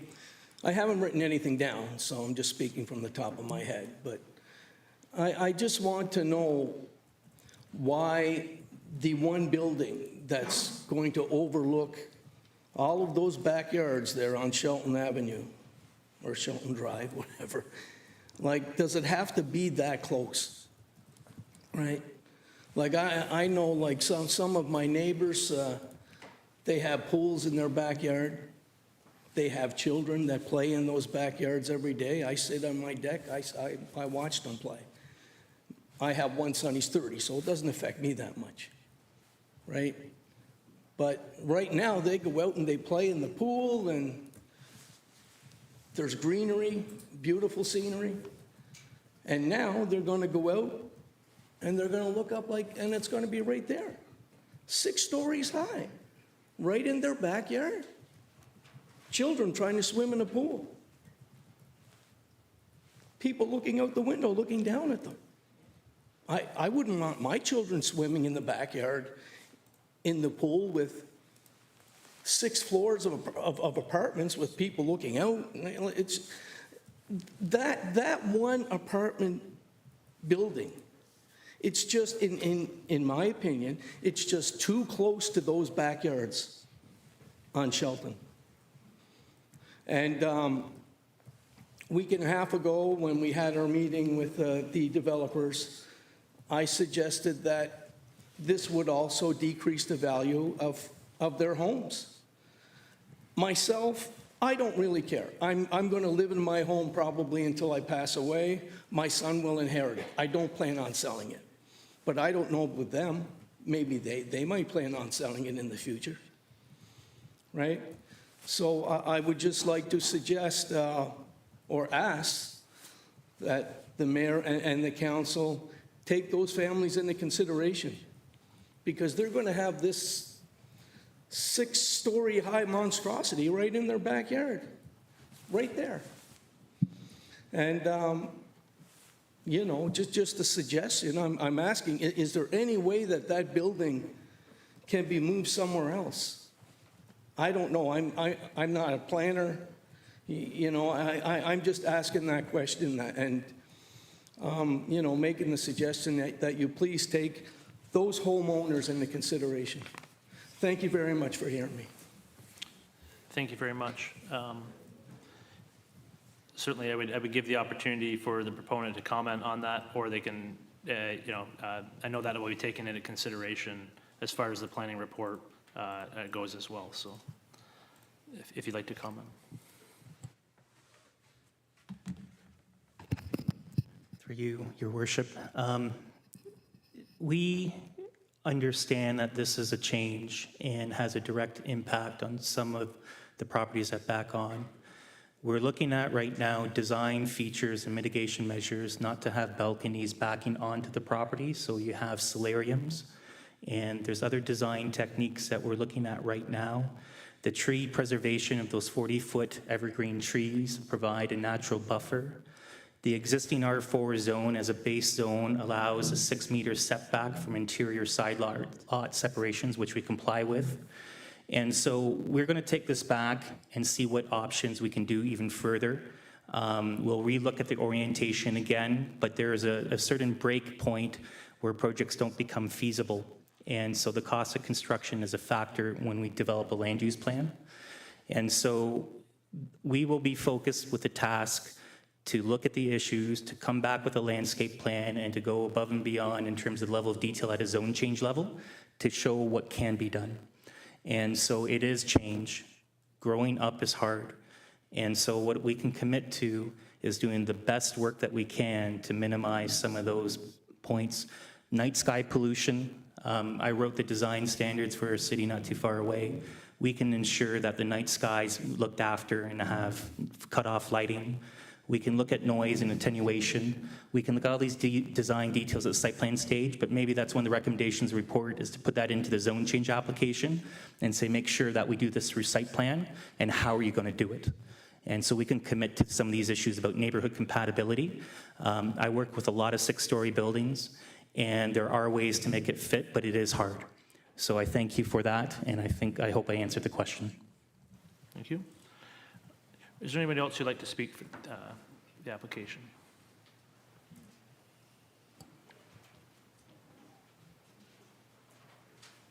Welcome. Jeff Remmers, I'm 30 Shelton Drive. The only concern I have, they call it a 55-plus aging community. Well, my parents lived in one of these, and it was changed, it was sold out to somebody else. And all of a sudden, it was a free-for-all. They had welfare cases in there, and it's a mad rush in there. And so the seniors moved out. They had a little room in there where they used to play cards and have coffee and all that stuff. And they'd be all stolen and missing and all that because there's so many different owners and so many different managers of it, and it's just a disaster. So can they guarantee it's going to be a 55-plus? So basically, that's just a waste of time then, really. Thank you. Is there any other further comments? Yep. Yep, if you want to respond to that. Yep. Just for brevity of time, we didn't bring our whole plans for age in place, but next meeting, we'd love to have, Honorable Mayor, Council, next meeting, I'll bring John Lord, who's one of the sort of preeminent age in place experts, and we will be consulting with him. He's in Waterloo. We'll be consulting with him on a whole slew of programs that we want to have. All these are not care programs, so I'm not confused. I don't want to make sure we're not, this is independent living, but beyond independent living, how do we create a community that is of interest to 55 and up? So we're hiring, he's a friend of mine, people who are the experts in the area and working with them to provide high quality age in place lifestyle options, stimulation, social life, all of that. That's very serious for us. So you'll see that next time in how serious we are about that. Thank you. Would anybody else like to speak to the application?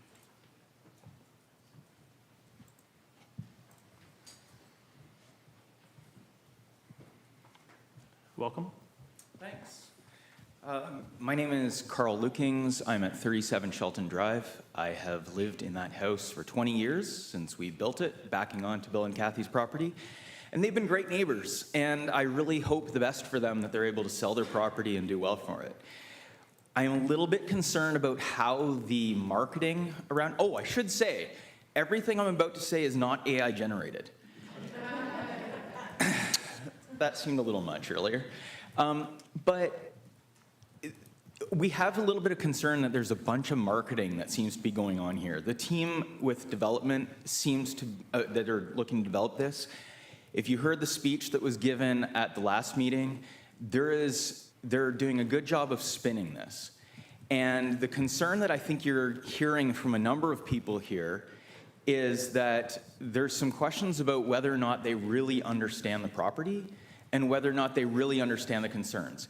Yes, there are some things that they have done as far as traffic and that kind of stuff, and that's great. And they've looked into the water side of things, except that those of us who live in that area know that in the spring, you make sure your kids aren't going anywhere near that creek that they want to put a playground at.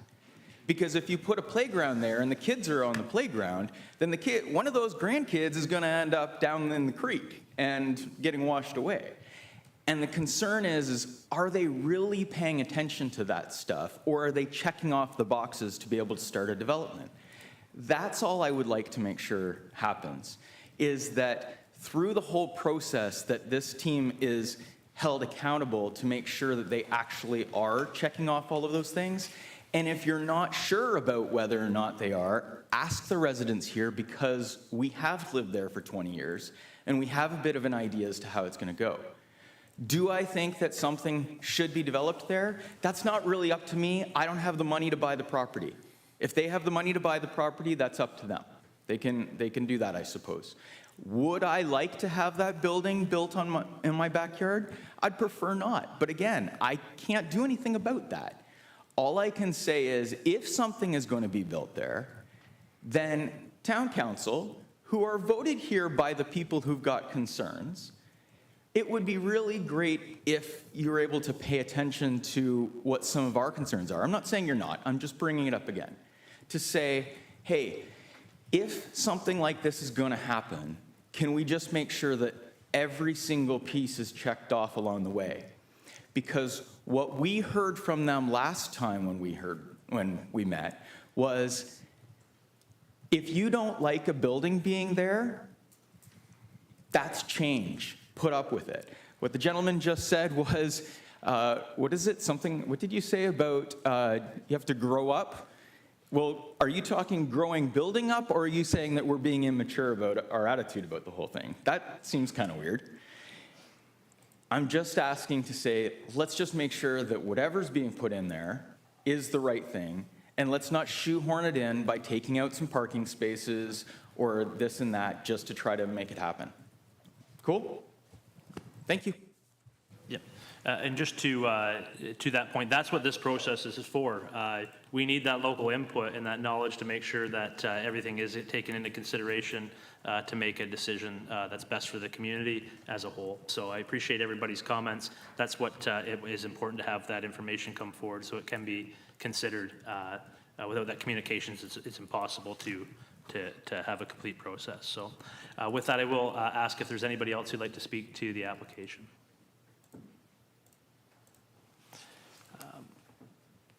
Seeing none, I will now call on members of council. Now have the opportunity to ask questions about the application, however they may not offer any comments at this time. And just for clarification, the reason for that is that we will be considering the application. We don't need to be biased. It's questions for clarification. So with that, I will open up to council if they have any questions on the application. Deputy Mayor Wilson. Thank you, Mayor, through you. A question for the applicant. I just wanted to go back to the conversation around the 30% of units being affordable. I'm just curious if you've met with the county to pursue that formally and understand the incentives available, and if so, are you working towards an agreement, or where are you in the process of working on the affordable units? Or is it that you are just on your own accord setting the market rent, or setting the rent at that rate that you've determined affordable according to those numbers? Through you, Mayor, thank you for the question. So the chart that we showed with the 1297, that's the Oxford County table for affordable rents, and that's what we're targeting for that. I've spoken with Anthony at the and he's in the homeless section, and social aid, and that sort of, he's the person that I was directed to.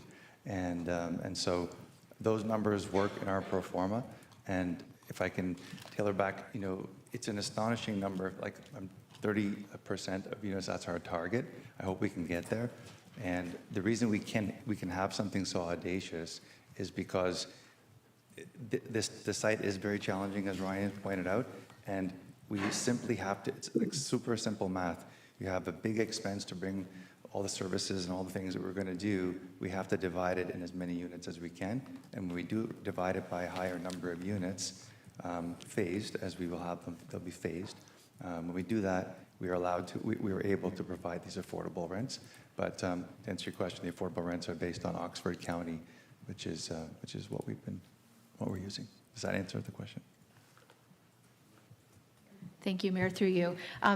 It doesn't quite answer the question. I'm just curious if you're working with the county on an agreement for those number of units that you are committing to being affordable, meaning is it a formal process, you'll pursue the incentives, and there will be assurance that those units are affordable through a formal agreement with the county, or you've used the chart to determine the rent and you'll do that, kind of on your own accord for 10 or 20 years, as you had referenced? Sorry, I didn't answer the question properly.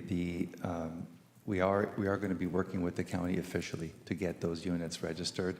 There are incentives, there are development charge incentives and some other, incentives, but I was very pleasantly surprised that those rents were there because they were already very, very close to what I was intending to do using other CMHC programs.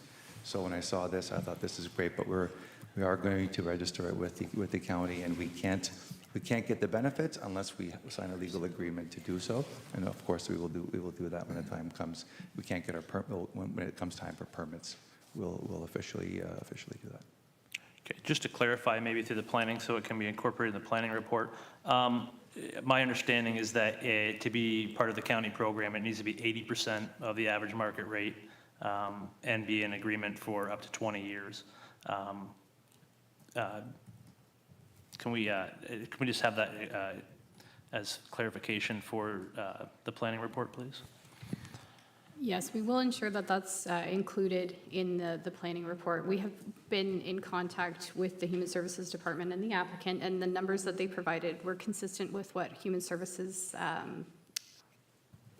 the chart came from Human Services Department, but they will be subject to any type of agreement if the county is supportive of that affordability process. Okay, and just for clarification, council does not have the ability outside of a formal agreement to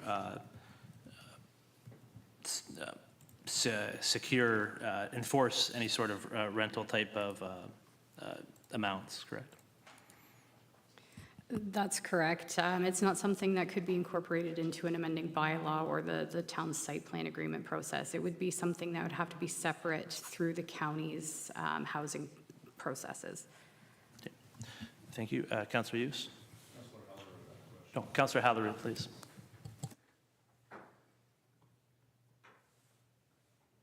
Thank you. I promise there's a question at the end of this. I just wanted to note for sure that we want to say, yes, we do need housing. And we thank any developer that wants to come in and offer us an opportunity to have increased housing. But we also have to understand that when anyone comes up, there's a perspective from the residents of Ingersoll. And I don't think there's anyone who's ever come to the meeting that has come from maybe generative AI, giving ideas of what to say. I think when you hear them, they're talking from the real lived experience of the area. And we would also hate to have a developer come and try to place something somewhere that maybe not even in their best interest. So as long as we're willing to work together, the question I have is, after hearing all these concerns, and again, for me personally, one of the concerns I have is looking at things like housing from Vancouver to Toronto, where the sizes of these condos are what has really deterred people from either owning or renting them. We are in a community that is more relaxed, that is more in proximity with grandkids. And if we're saying this is designated as senior housing, I'm considering whether the square footage that is being proposed tonight, reduction of almost a five square meters, is almost like an extra bed in a house, almost like an extra bunk or even a desk space, considering that most seniors aging now in modern day need that extra space. So it could even be a bathroom. So I'm really concerned about that reduction. What we can do as council is, when we have these applications, even if we can't choose what the builder is coming with or choose what the developer wants to do, we can choose to make sure you actually abide by rules that we've set in place. And I think I'm really concerned about the parking reduction from about 170 to about 150. So I'm also concerned. I'm just gonna Can I finish with the question? Yeah, if we could have a clear question, that would be appreciated. I'm actually asking the question. So I'm concerned about the 170 reduction to 150 and the 35 reduction from 40 square meters. So the question is, if the developer can consider all the parameters we have in place and propose something that works, that actually suits, I know their pocket as well as suit our guidelines, so that we are finding that middle ground. And I wonder if there's room for them to make any more adjustments. I would issue the same comment I made before, is that council is here to judge the application that's in front of them, and that I'm sure they have made comments that they will take information back from this meeting, but it is our job we will be judging the application as what we have here, but I would turn Well, that's to a question I'm the asking planning- based on the I would turn two. to the planner for any further comment. Yeah, that's the question I'm asking. If there's room for them to adjust those two sizes to still meet the requirements of Ingersoll, as well as still offer their proposed plan. Thank you. So the question would be, is there any room to be able, are you able to meet the requirements with the current on the property?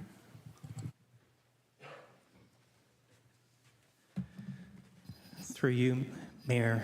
Sorry, I froze when you said planner. I wasn't sure who. But I think I can provide some insights to that very important question. We're coming with some minor relief because we can't make it work. We will take it back listen really, really carefully, look at the building designs. We're at zone change stage, and so now we're getting into building design stage, and that's what we're going to do. We're going to look at the building sizes, look at the amenity spaces, and do our very best to hit that standard of 40 square meters.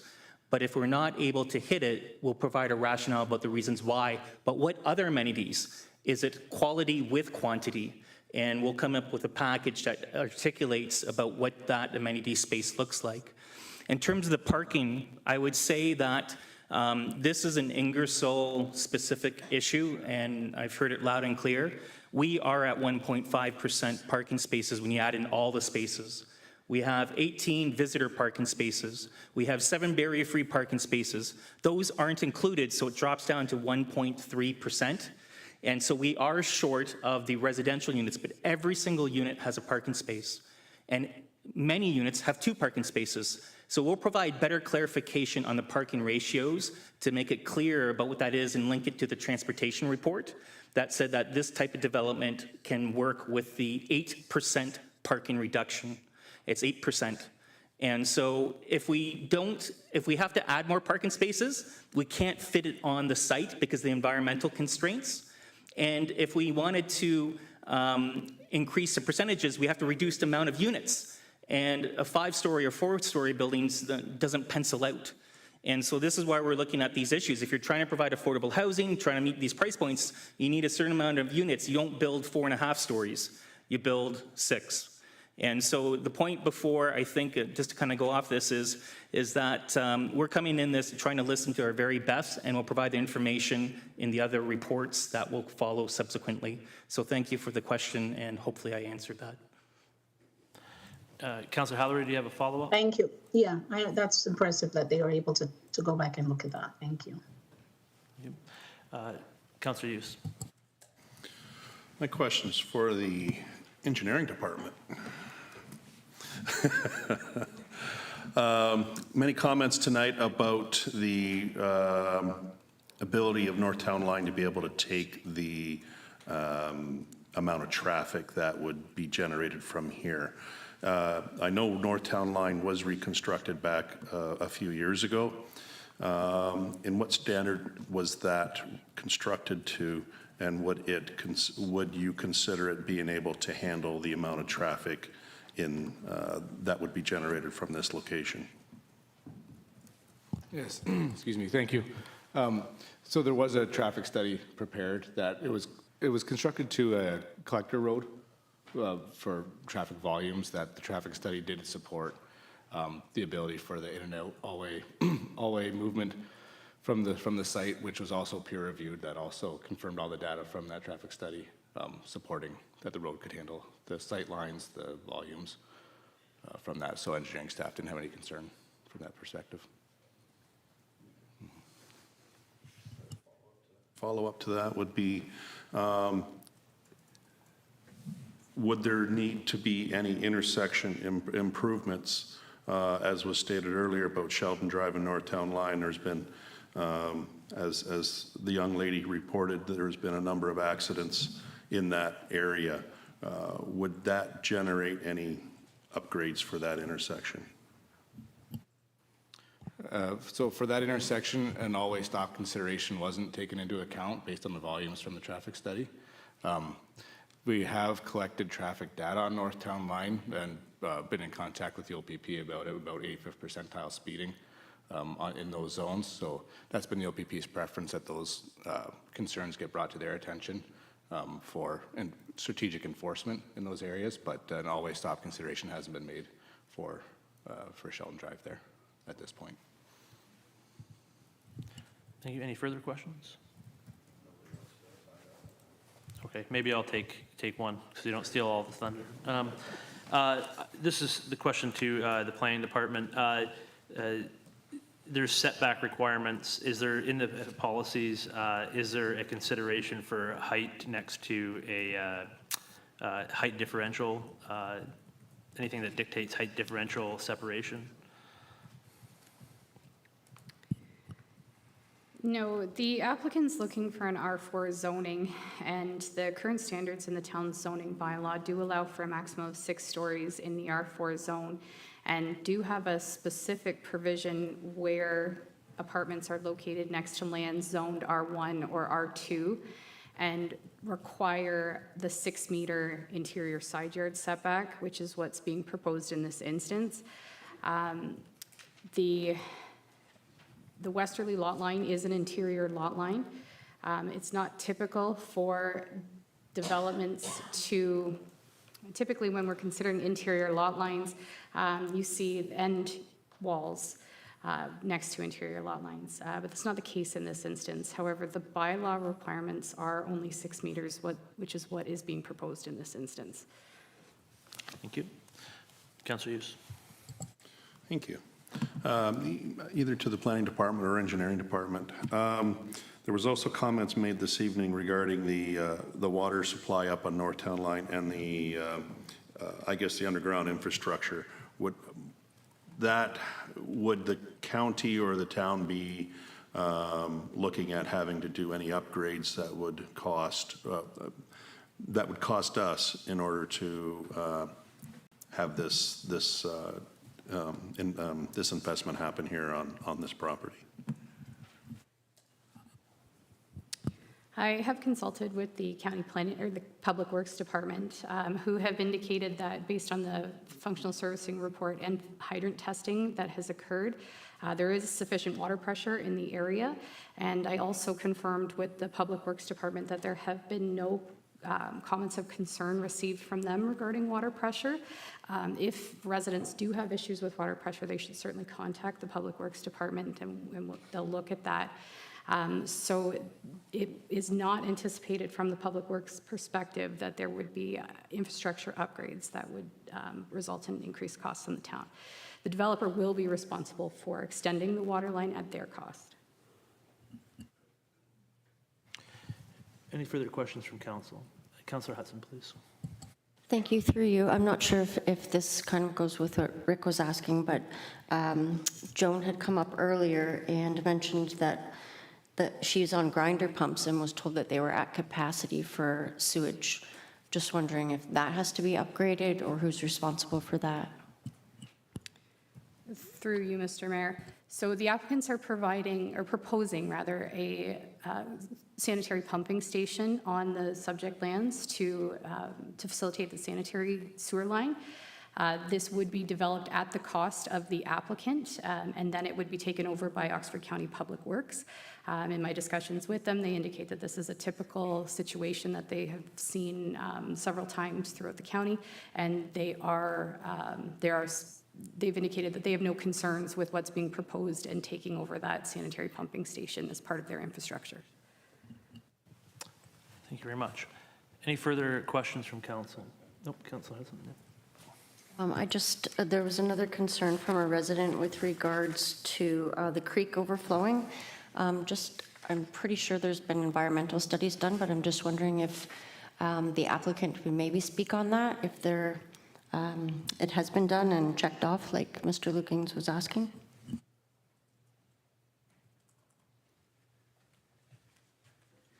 Through you, Your Worship. Great question.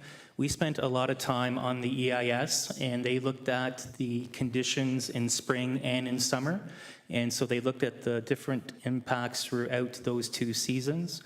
There is a regulatory flood line that we're out of, that boundary, plus an additional 10-meter buffer outside of that. And so that has been detailed quite extensively in terms of the buffering. I did hear, though, and what we're taking back in terms of the water issues is we will look back and go back to the engineers and the EIS consultants to kind of just double make sure that everything's being looked after based off what we heard tonight, but we meet all the standards.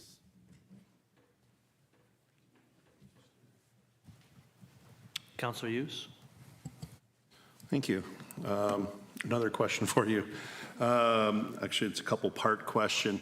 So you had mentioned about a tree preservation project. What exactly will that entail? And will I guess that's going to be the southeast corner where there is a large bush. What is the idea for that? Is that going to be remaining the same, or is that going to be adjusted? Through you, Your Worship.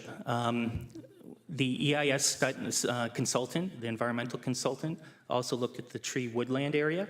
And so the woodland area will not be touched. There's zero impact to the trees within the woodland area. It's a designation on the property, and you have to stay outside of that.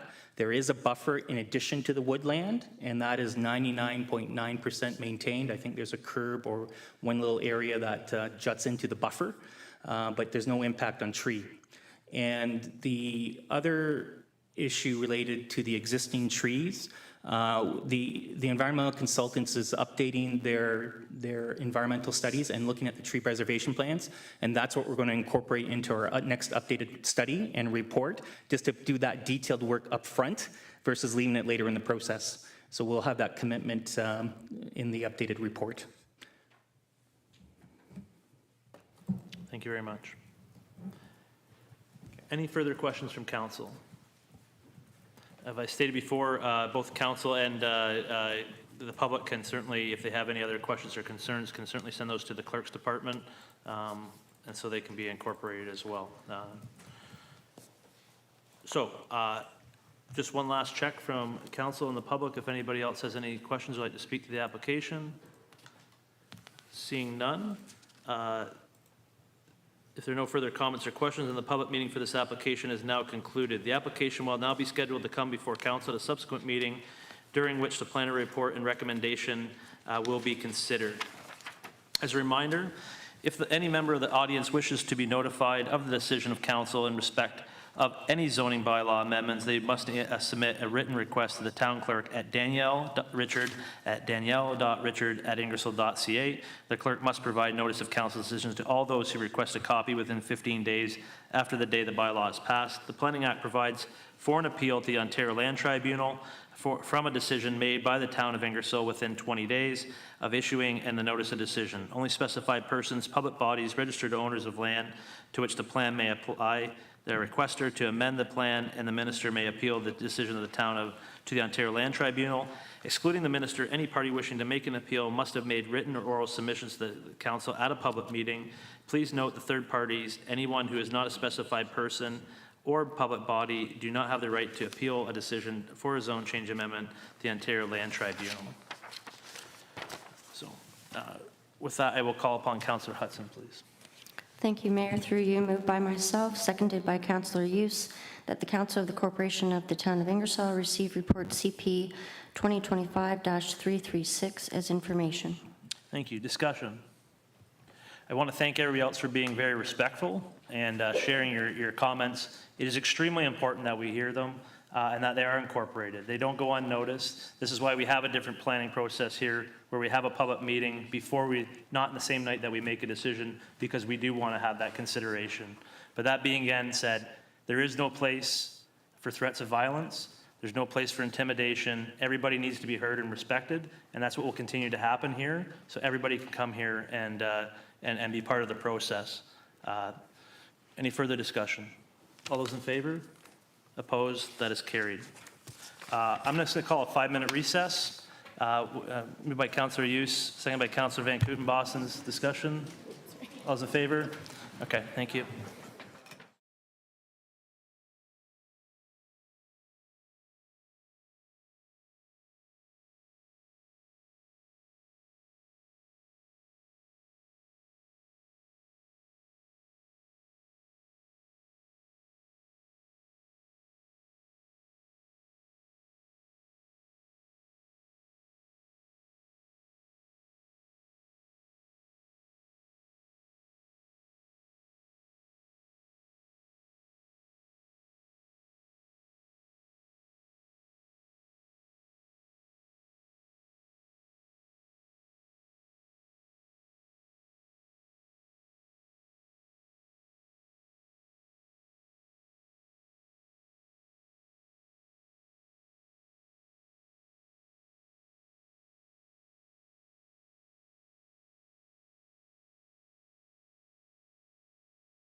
Call the meeting back to order. And we will now call on Councillor Hughes to go into a Committee of Adjustment meeting, please. Thank you, Mayor. Moved by myself, Councillor Hughes, seconded by Councillor Hellerue, that the Council of the Corporation of the Town of Ingersoll go into Committee of Adjustment meeting to consider the following minor variance application. A-02-25, 50 Newman Street, applicant ArcelorMittal Tailored Blanks Americas Limited. Thank you very much. Discussion. All those in favor? Opposed? That is carried. Okay, we are now in Committee of Adjustment. And we are going to be dealing with a public meeting due to a minor variance application. And I will now declare the Committee of Adjustment meeting to be open. The Committee of Adjustment is authorized to consider applications for minor variances for the Town of Ingersoll zoning bylaw under Section 45 of the Planning Act. This meeting is being constituted as a public meeting under Section 45(6) of the Act for the purpose of receiving public input on the requested minor variance, which will be considered this evening by the planner and the Committee of Adjustment before a decision on the application is made at a future meeting of the committee. We ask anyone in attendance at this meeting who wishes to receive the committee's decision on the application being considered to sign the attendance record on the table outside the council chambers. Anyone attending virtually is to submit a written request to the town clerk, danielle.richard@ingersoll.ca. Does any member of the Committee of Adjustment have a conflict of interest on the application being heard this evening? Seeing none. The application to be heard concerns A-02-25, 50 Newman Street, ArcelorMittal Tailored Blanks Americas Limited. Has the Secretary of the Committee received any additional correspondence on the application that is not noted on the agenda? I have not. Thank you. I would now request Planner Heather Sinclair to provide an overview of the application and explanation of the requested minor variance. Thank you, Mr. Chair. The application for minor variance has been requested to obtain relief from the parking setback provision of Table 14.2 of the General Industrial MG Zone to permit parking in the front yard of the subject lands, which are being developed for an industrial stamping facility. These subject lands, as shown on Plate 1 of the staff report, are located on the south side of Newman Street, lying north of Highway 401, and the applicants have recently been granted site plan approval for the construction of this manufacturing facility, but are now seeking this variance to permit an amendment to the approved parking arrangement to allow for parking in the front yard, in the front of the building, rather than the back, which is what has been approved. Initial construction and site works have begun on the proposed manufacturing facility in accordance with the existing approved site plan.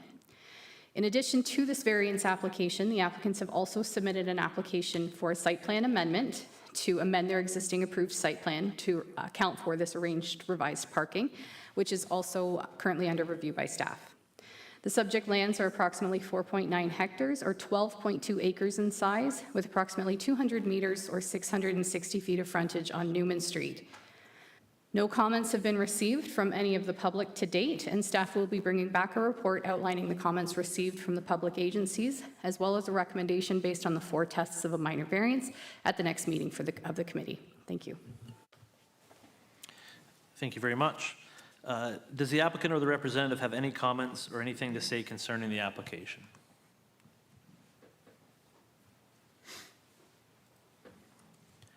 Welcome.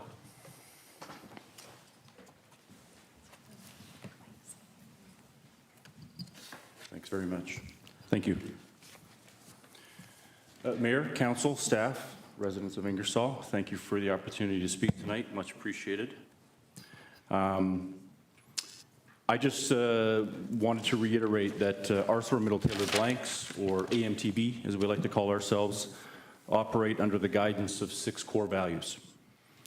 We don't list these values in any particular order, but quite often, when you ask somebody to reiterate what they are, they always start with safety.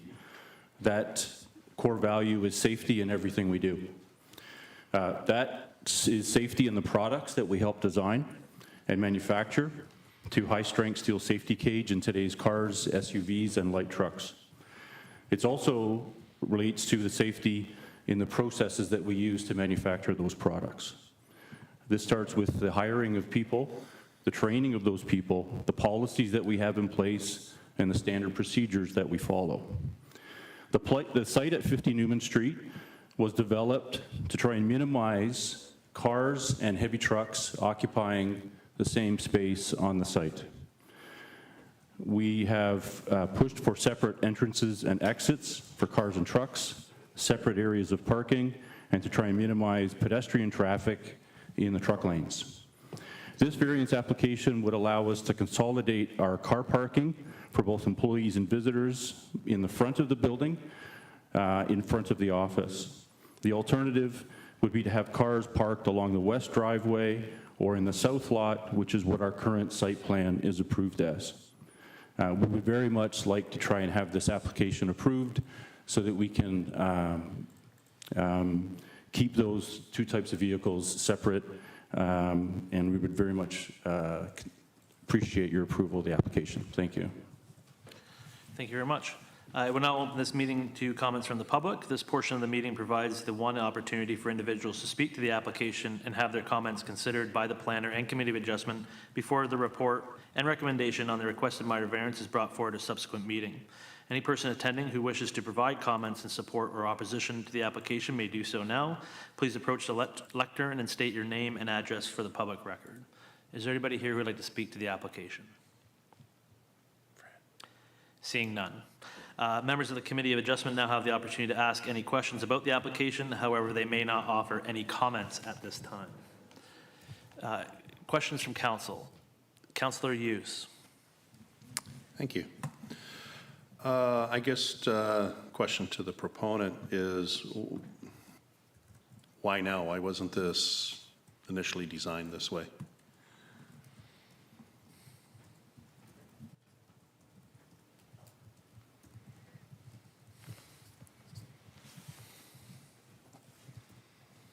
It was our initial request to try and have it designed this way, but given the fact that we were under a very accelerated development and construction timeline, we knew that it would take a long period of time to try and get the site plan approved with a design that didn't meet the current bylaws.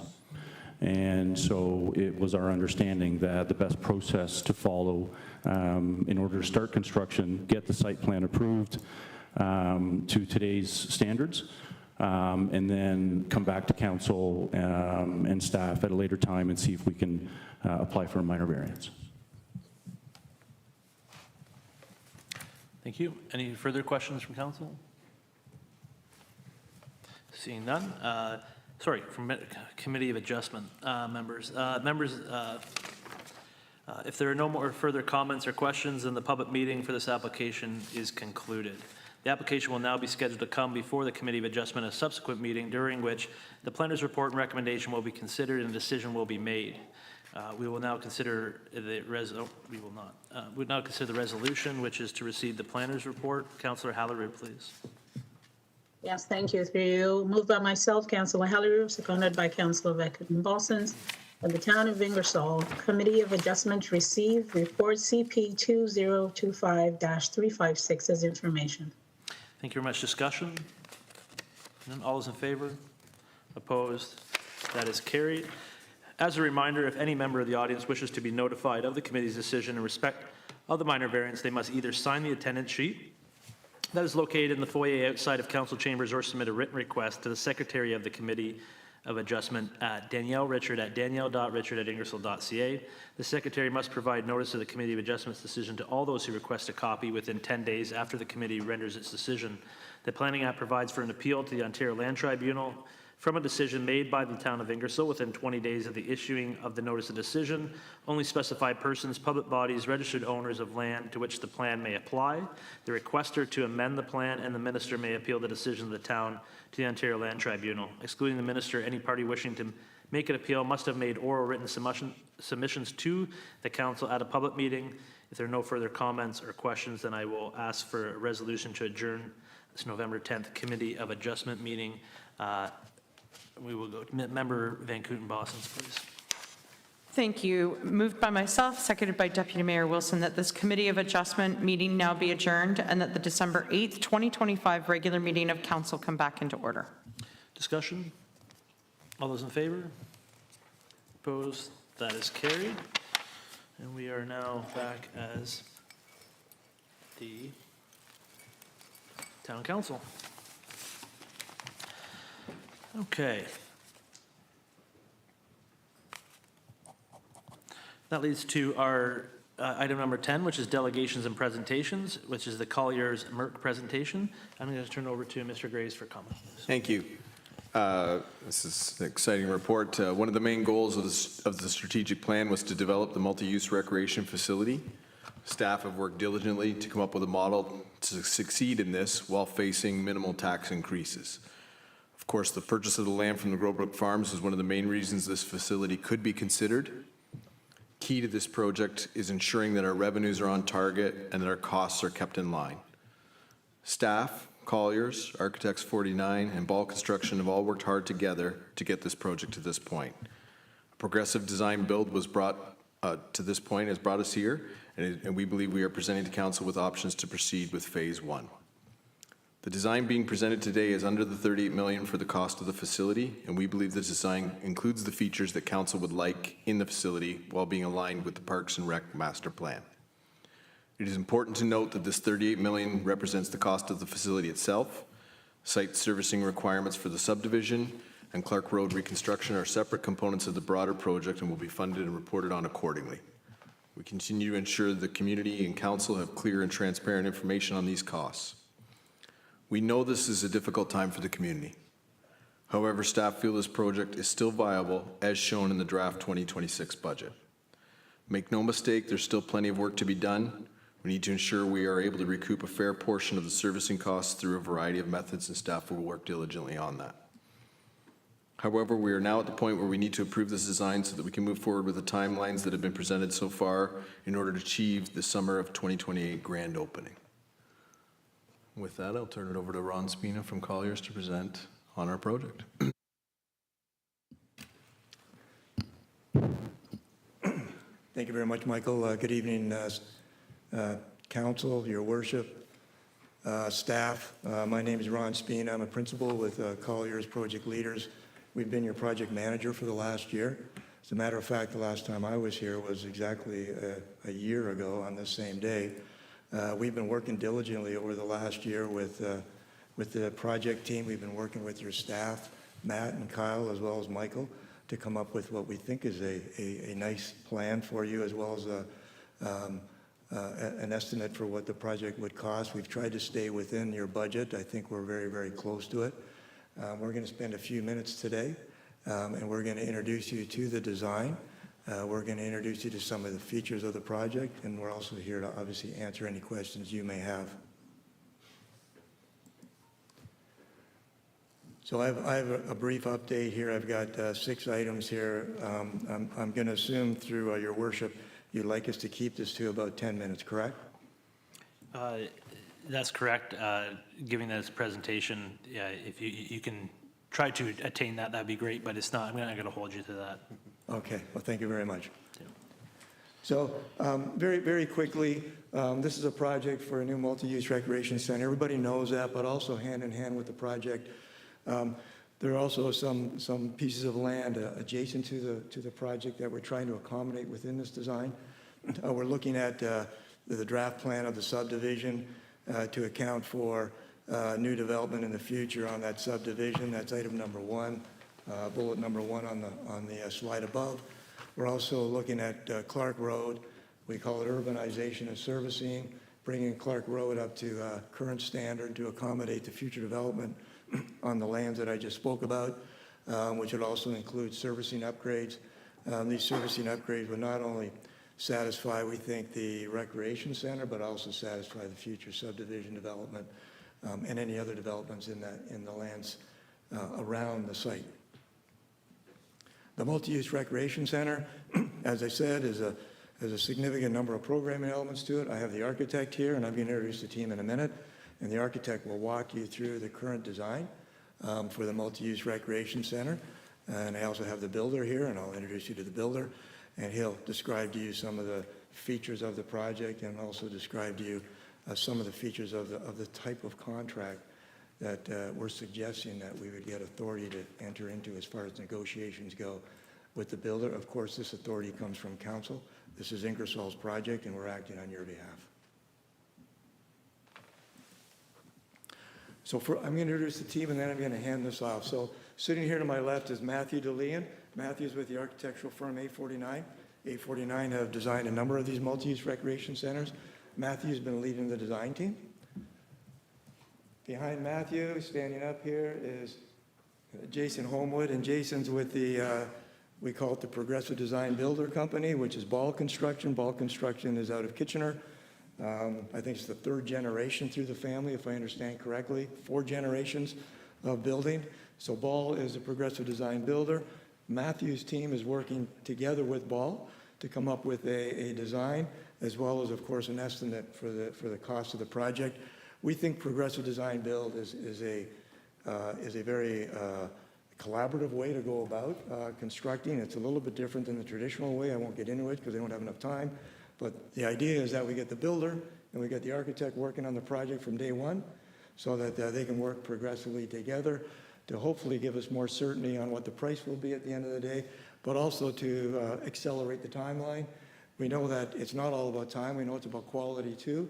But we know that Ingersoll, when they came to Colliers a year ago, they wanted to move this project ahead.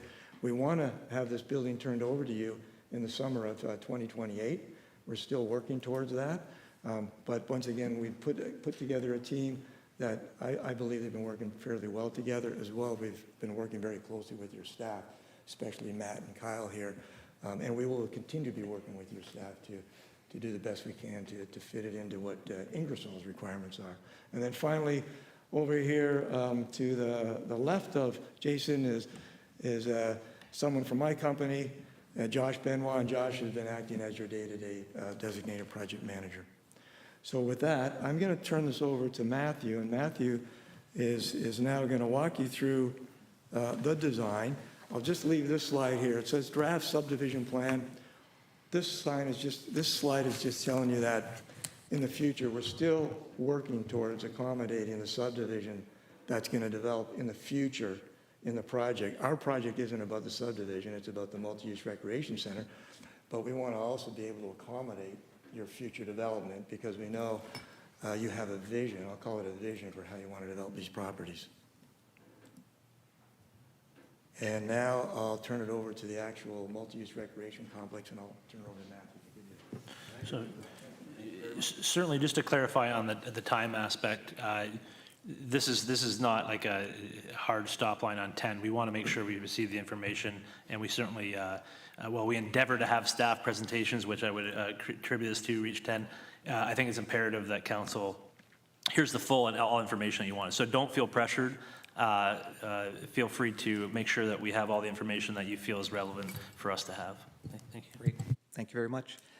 And thank you, Your Worship, and the members of council. My name is Matthew Delane. I'm a principal with Architecture 49 and the lead architect for the project, but I represent a much bigger team that's in behind me that you don't see. For the past 40 years that I've been practicing architecture, about 30 of them have been focused on sports and recreation type facilities and community centers like yours. So, and along with the Ball construction team, we've probably done over 20, 25 community center type projects together. So you're coming with a team that knows how to build these types of facilities. Ron mentioned the plan of subdivision, and we had the good fortune of being able to work with the team right at the beginning to help decide where to best place the MRC on that site. Obviously, it's going to have other components to it, the long-term care facility, school, residential, and to us, the best location for the MRC was at the end of the site as a buffer between the 401 and the rest of the development, and also it kind of anchors the whole plan for that site. So as you approach the building from Clark Road and come down the streets, the MRC will be front and center at the end of the site. As you can see up on the plan, we've kind of centered it in the middle. There's reasons for that. It's surrounded by about 450 parking spaces. and this is what you would require for this type of facility. We've left space over to the left, which would be the west side, to keep it simple, which will be for future outdoor recreation. So we've placed that in that location so that it can link in with the rest of the green space in that area, and there'll be future walking trails and that kind of thing that connects the MRC to the surrounding developments. Stormwater management pond in blue, that's located there because the site slopes from east to west, and that's the logical place for it to capture water before it gets distributed into the system. We've also placed it so that there could be a future phase 2. We know it's being talked about, and we'd love to be a part of it, but just to the south is where we would plan to mirror image the arena for the future phase. I won't go through all of these points in too much detail. I think the plans and the renderings will speak for themselves, but this is going to be a state-of-the-art multi-use recreation facility. It's going to become the hub for the town of Ingersoll, and it's going to be designed so that it can accommodate all members of the public and the community. I've talked about the siting of it and why we placed it where we did. You'll find that in the planning, we've come up with a very compact and efficient layout for the arena. We've done that for reasons. We prefer to put the value into the spaces that you need for this facility and maintaining that $38 million budget. So we don't like to do architectural and structural exercises that cost you money and you don't benefit from. So you'll find the plan's very simple, but the building is quite beautiful. The exterior facade, we've used materials that are durable, that are long-lasting, that have high thermal values, and that ties in with the whole sustainability targets for the facility, that they're going to be low maintenance over time, and we'll get into some of the design features there later on. We've used a lot of glazing in the facility, both on the outside of the building and on the inside for transparency so that you can see activities inside the building when you're approaching it, and from inside the building you can see out into the landscape. Similar to the exterior materials, the interior finishes are highly durable, quality. Again, by simplifying the plan, we're able to focus our energy and our costs into quality materials. The color palette is a little, we called it neutral, but we've got these punches of color and finishes that we like to put in the facility where it's warranted. It will be fully accessible. It'll exceed current code requirements, and that will be right from the exterior into the building. We've created all kinds of different opportunities for spectators to enjoy the activities in the facility. There's spectator seats for 500 people in the rink area. That's a combination of, there's some standing room, there's some bench seating, there's some individual bucket seats, there's drink rails and that kind of thing where you can perch yourself to watch a game. There's indoor and outdoor placement where you can either be in a nice warm environment or out into the cooler rink area and be part of the action. And the building has really been designed as a multi-purpose facility, multi-use. All of the spaces, the rink, the gym, the meeting rooms are all multi-purpose, multi-use, and can be used in different ways. So we'll get into the plans now. On the left-hand side is the, again, you can see the shape is pretty simple. We've articulated the outside of the building in terms of the finishes is where we spent our energy.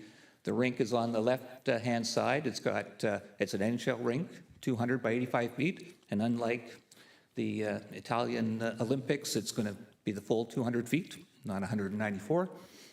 And we've got dressing rooms on the south side, the bottom portion of the rink, 8 dressing rooms, and 2 of them are fully accessible.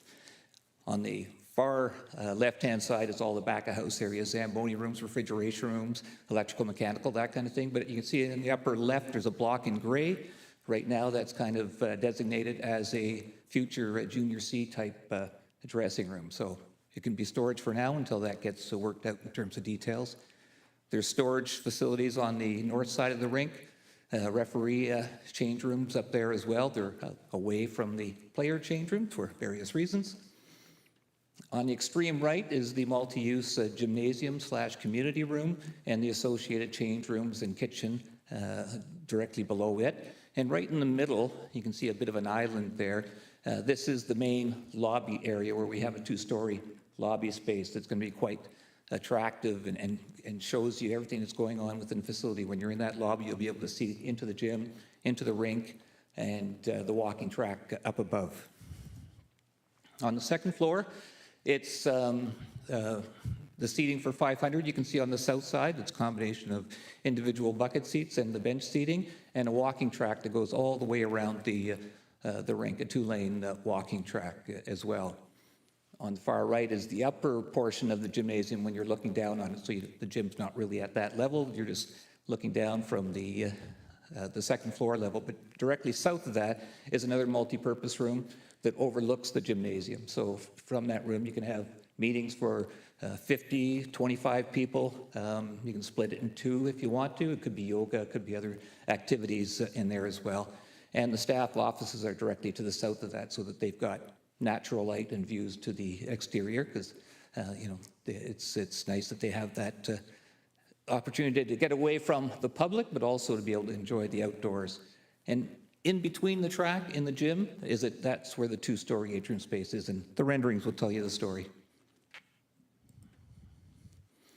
A little more detail about some of the spaces. The rink, as I mentioned, is 85 by 200. It's NHL size. The 8 dressing rooms on the south side. The focus here on the right is just the accessible change rooms, fully accessible, not only the seating areas, but the showers, the washrooms. So there's 2 of them on the dressing room area. Didn't advance. Okay, next one, this is the upper level. This is the multi-purpose room that's at the end of the gymnasium on the second floor level. Just kind of emphasizing its relationship to the gym and the offices that are directly south of that. So there's a good relationship between staff and the use of those meeting rooms. Did it?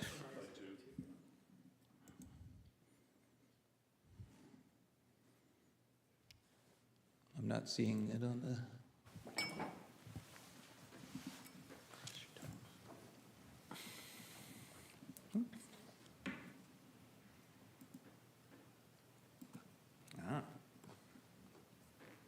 Okay, that was the one just before, yeah. Okay. So this is the multi-use gymnasium, and here you can get a sense of what we're trying to achieve with this space. Obviously, it's used for sports. It could be set up. All the game lines will be there for basketball, for volleyball, badminton, pickleball. They have a popular pickleball nowadays. But we've tried to bring in natural light into these spaces, not only at the high level to bring light in to the gym, but also at the low level so that there's a connection between that space and the outdoors. There'll be also door connections to the landscape as well, but we wanted that transparency and bringing the landscape back into the building. This will be fully acoustically treated. The whole ceiling system is perforated metal ceiling for acoustic treatment. There'll be paneling on the walls as well. We're still working out the details with the acoustic consultant, but it'll be a fully multi-use space that could be used for weddings and other community events, depending on what your preference is. This is, we call it the Blue Room. It's right at the end of the rink at the second floor level. If you've been to Wellesley, they got a similar feature there at their community center, but it's, again, multi-use. You can have meetings in there. You can rent it out for birthday parties, that kind of thing, but a full view of the rink and the activities out on the ice surface. And we're proposing some drink rails across there as well. We talked about this one already. I'll just skip to the next. The atrium space, the lobby space features an island that's got the reception desk right front and center. There's a connection. I don't know if my mouse does anything. No. There's an entrance, the main entrance to the building on the north side, and on the south side there's a secondary entrance. So parking-wise, we're able to access the building from both ends. But in the middle, we've got the reception desk that can see everything that's going on, people coming and going at both entrances. They can see into the gymnasium, they can see out to the rink. So they're right at a focal point there to keep track of things and for security and safety reasons as well. And just on the other side of that to the south is the major concession that will be providing all kinds of services there for food service. So there's a bit of an enlarged detail that we're still working out with the concession consultant. And these are just some renderings that I'm going to walk through at the larger scale now. So this is the outside of the building, and I had mentioned it's a combination of quality materials, insulated metal panel systems that we tend to like to use on arena facilities because they're great. They've got a finished surface on the outside and on the inside, and they're highly thermally effective as well. We've got a lot of glazing in, so on the left-hand side is the gymnasium. When you're approaching the building, you'll be able to see what's going on inside the gym. The entrance will be clearly defined with a canopy, a nice protected area outside, so if you're waiting for a ride and a pickup, you've got that protection. And on the right-hand side is the arena portion. Windows are at the upper level at the walking track, so as you're walking around at that second floor level, you're able to see outside to the landscape, and people from the outside can see the activity on the inside as well. So this is a two-story lobby space that I talked about. To your left is the gymnasium. To your right, we haven't quite captured it in this rendering, is the arena, but there's glazing that you can see right out into the rink area. And a very clear circulation up to the second floor. There's an elevator at the other end for accessibility, but we kept it very efficient. There's no long corridors anywhere that you can't see what's going on. So this is a very central, and you can see the reception desk on the right-hand side. We'll have a clear view of everything that's going on. And at the second floor, on the right-hand side, you can see the glazing where the walking track is. So you see all the movement going on within the building in all these major spaces. This is a view inside the rink. You can see the bucket seating, we call it, where the bleachers are. It's at the second floor level, so there's clear sight lines down to the ice surface. You can see the blue room at the far end with the glazing that overlooks the rink. And on the left at the second floor level is the glazing at the walking track that's north facing, so the daylight doesn't affect what's going on the ice surface. And then we've already talked about the gymnasium. This is the larger view of it. So a lot of transparency, a lot of natural light, bright light, and I think it's going to be a fun building, and hope you enjoy it. And now I'll pass it on to Jay.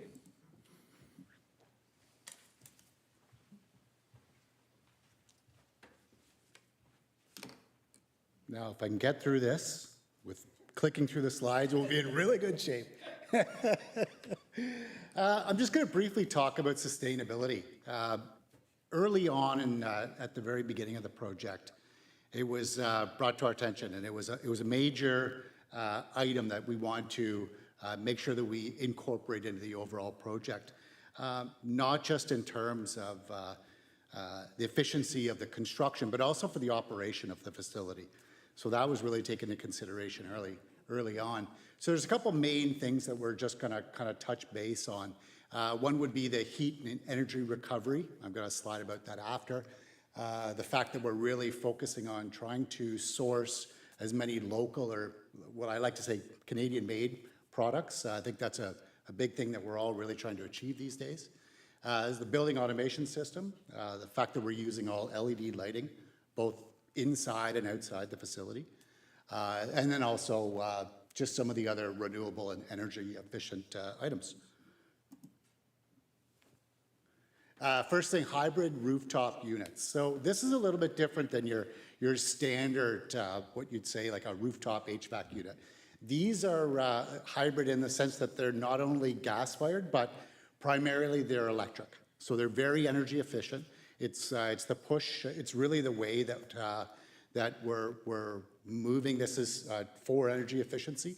A majority of the time, the rooftop units in the milder seasons and kind of the not the extreme cold, you're going to be running on electric, very efficient. It also, once you get down to those colder temperatures, like really, really cold, like we're going to experience the next little bit here, often the electric systems, the heat pump systems don't work as efficiently. So having the hybrid system, it allows it to swap over to gas really, really quick and very cost effective. It's also nice because it does have variable speed controls on it. So you're not always running at a high level. It allows the system to fluctuate as required. Heat recovery. With this type of facility on the refrigeration systems, they tend to, they do have a lot of waste heat that's generated from that. So what we like to do is we like to basically take that waste energy and use it, incorporate it into some of the mechanical systems. So what we're doing on this is we're actually taking that waste heat that's being generated and we're using it for certain things like in-floor heating. We're using radiant in-floor heating within the bleachers. So instead of having, you'd think about those old traditional heaters, tube heaters that you might see up top, this we're actually going to have the radiant floor heating within the tiered bleachers. Really, really comfortable. And it's a very efficient system. Very, very cost-effective way of doing it. We're also preheating the domestic water with that waste heat, so it's great. It really, really helps improve the overall operating cost of the system as well. Building automation system. Basically, this is an integrated system that helps control the overall mechanical systems for the heating, ventilation, air conditioning, the electrical, and it'll also interact and interface with the refrigeration system. What this allows us to do is to basically monitor the entire system and make sure it's operating, it's all working together to operate as efficient as possible, and just really minimize waste. So when you have certain rooms that don't require that power at that time, you can program it to allow it to do that. So you're able to really maintain a very high-performing building. Some of the other features that we mentioned earlier on, so LED lighting throughout the facility, both interior and exterior. Again, we're doing whatever we can to focus on domestic source. We're also going to be working with as many local trades as possible. That's a pillar of ball construction that we always emphasize, working with as many local trades as possible. Hey, when you get the people working out that it's in their back door, in their backyard, they want to do a good job because their kids are probably going to be using the facility. The other things, a couple other small things we're doing, or big things really overall, but we're increasing the insulating values over the arena. We're using higher than required by code. We're also looking at additional insulation on the foundations and in the overall walls. We're also using high-performance glazing, and this is going to actually help reduce some of the solar heat gain and allow a lot of good daylighting. We'll just switch over to the guaranteed maximum price. And as that was mentioned earlier on in the presentation, is we're working on a progressive design build type of a contract.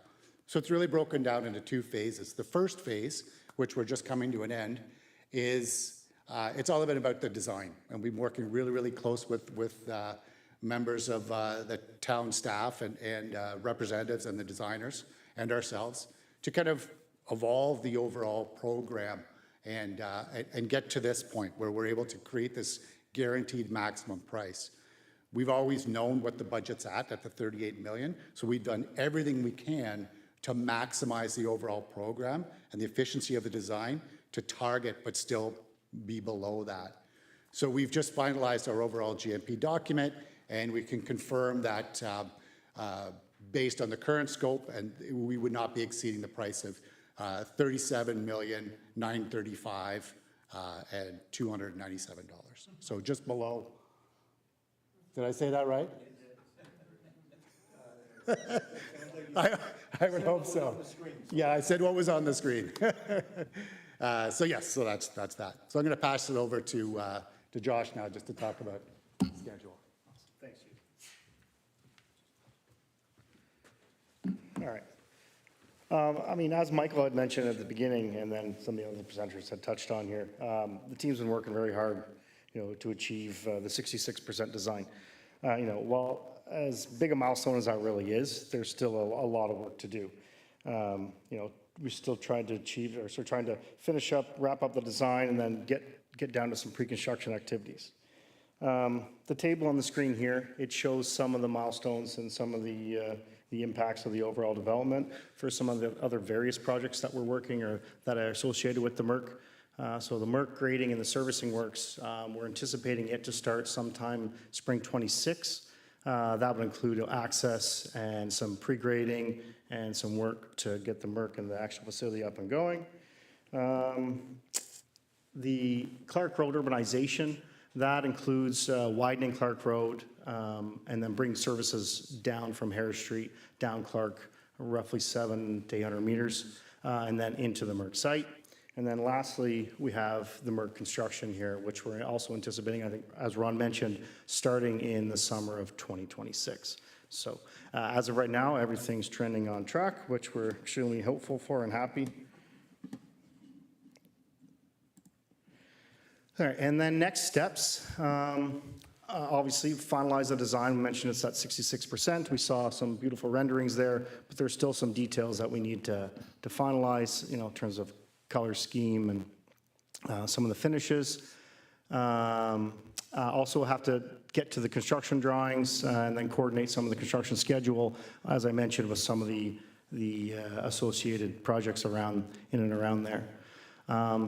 Item 2 there is issue an RFP for Clark Road and the urbanization, MERC servicing, enabling scopes of work. So like I mentioned, we're looking to get into that heavily here in early 26.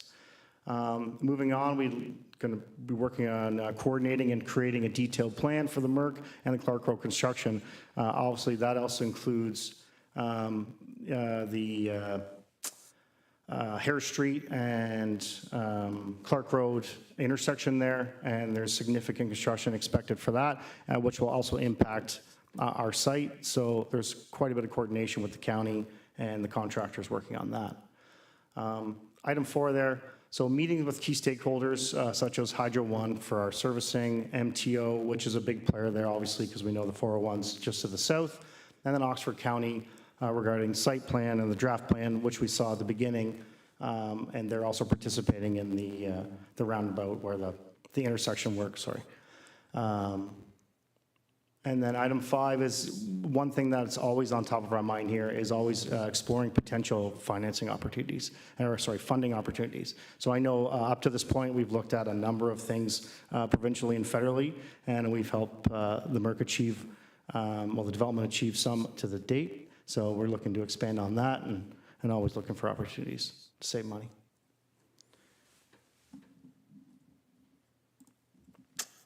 Any questions? Okay, I'm just going to open up to council for questions. Just a reminder, there will be a time for comment when we have the item, but it's more of questions for clarification and questions about the project. So I will open it up. Councillor Halleroux, please. Thank you. Hear you. Oh, you went muted. Thank you for that presentation. A wonderful presentation, by the way, and the rendering looked really good. However, I just wanted to ask, for a project that is worth almost 40 million, we had in the original kind of like an outdoor space for an extra, say, basketball court or something that has now been brought indoors. I'm just wondering if there's still an outdoor space for an extensive, inclusive sport like lawn tennis, or any other thing, just because the experience I have with the $40 million project is there was 2 ice rinks, a gym, a swimming pool, and so much more that we're getting for the same amount just about maybe 10, 15 years ago. I know inflation is factored in, but I'm trying to look at the difference in what's being offered for that same amount of money.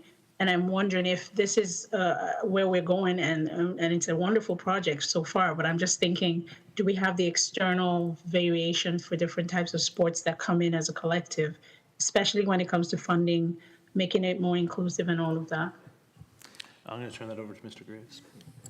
Thank you. Yes, so this was something the team looked at. We decided to take that field area that you see on the site layout and leave it blank for phase 2. We'd like to take some time to evaluate what particular sports should be in that location. So we're planning at the beginning of the term of council to start to reevaluate some of our goals of our rec master plan, ensure that we're looking at the appropriate sports. Our community's changing, so we want to make sure we get the right sports on that facility. So we decided that was probably a better thing to do for phase 2. The site will be graded appropriately so that we can accommodate a bunch of sport uses, and we'll be ready for something, but that'll be something we'll look at for phase 2. Follow-up question? Yep. All right.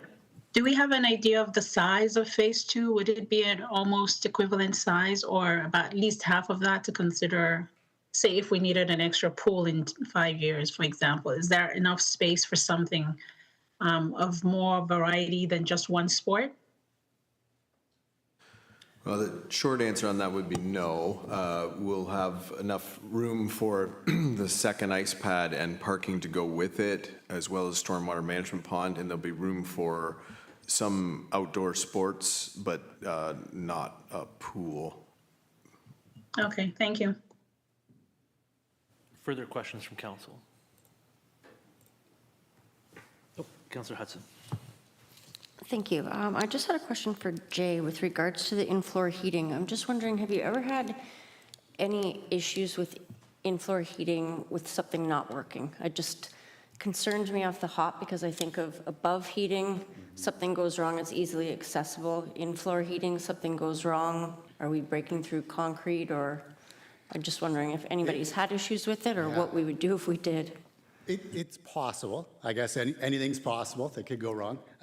What we do extensive testing before we pour the concrete. So what we'll do is there's quite a detailed layout of where we're putting the piping. We coordinate anything that could potentially be, say, cord, like say if a railing was going to go in or something like that. We coordinate with all that to make sure there would be no interference between that piping that would be embedded within the concrete. So we would pressure test it, all that before we would pour the concrete. This seems to be kind of the gold standard now. We do this on almost all the projects that we see, and we haven't really had anything related to the actual piping that's embedded within the concrete. If anything, it could potentially be related to, say, a boiler, an external item that would be easily replaced or serviced. Councillor Bowman, please. Thank you, Mr. Mayor. Just another somewhat technical question. You're talking about the hybrid rooftop units. Again, is this a unit that you've had out for quite a while to be able to prove its effectiveness and efficiency? I just don't want to see us get stuck with, lack of a better phrase, a unicorn, something that's going to cost us a lot to fix if it needs to be repaired or replaced. We don't want to do that either because we don't want you calling us and say, come fix this thing. No, they've been used quite extensively. There was a time where you'd see them more. It was more of a European technology. You'd hear that thrown around a lot, but it's been used in North America quite extensively. It seems to be, again, the way that they're becoming more of the standard type of system. We look at it as almost like a middle of the road type of for efficiency and for overall operations. The original standard was the gas-fired try, test, and true, but they're not very efficient.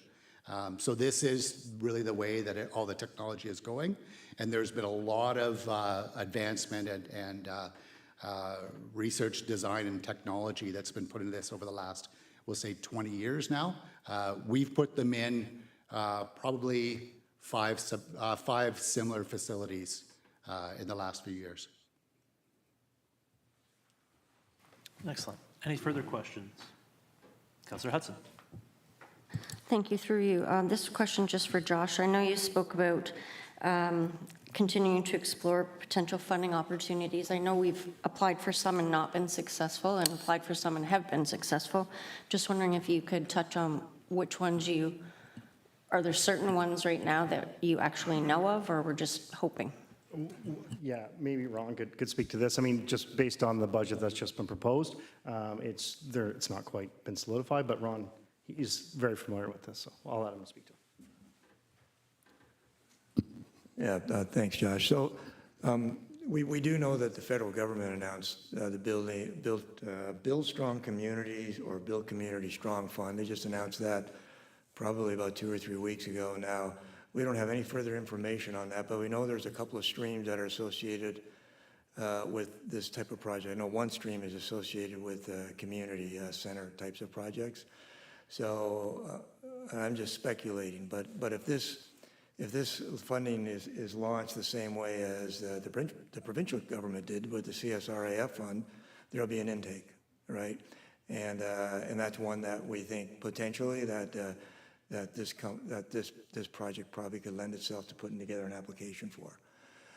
So that's one we're aware of, and at Colliers we have people here who track these, right?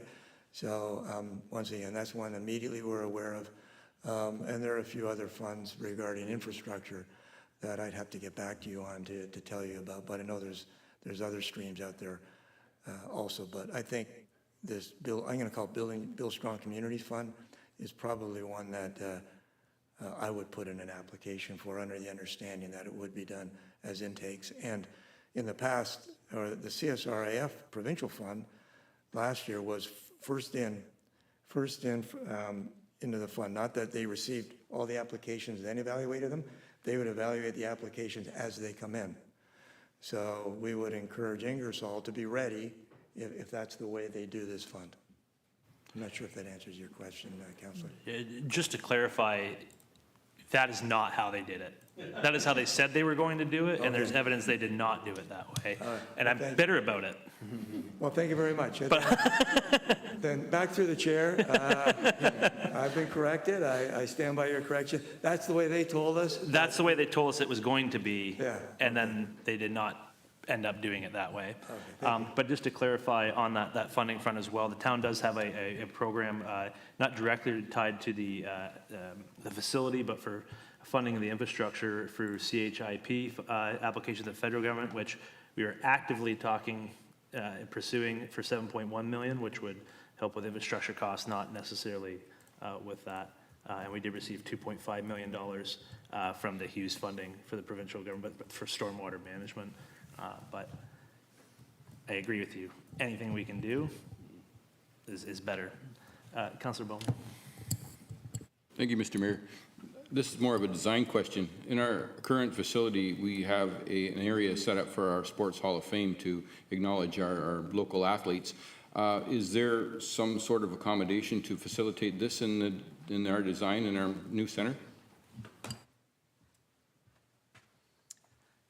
Yes, we have talked about that. Some of our meetings were held at the old arena, so familiar with some of the things that we're trying to accommodate. And what we're looking at is at the second floor walking track, actually.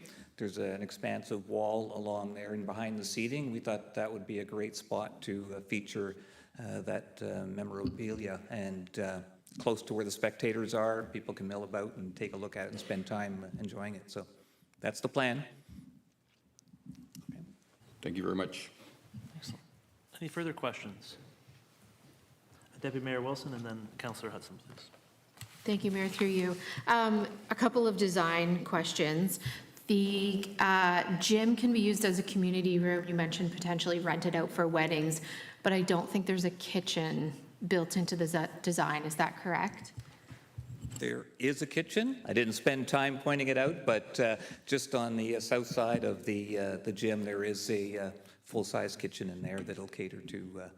There's also accommodations for food service to be able to come in on a side door right in that area. So if there's any catering that would be part of it, it's conveniently located off the parking area. So it has been thought of and in the plan. Perfect.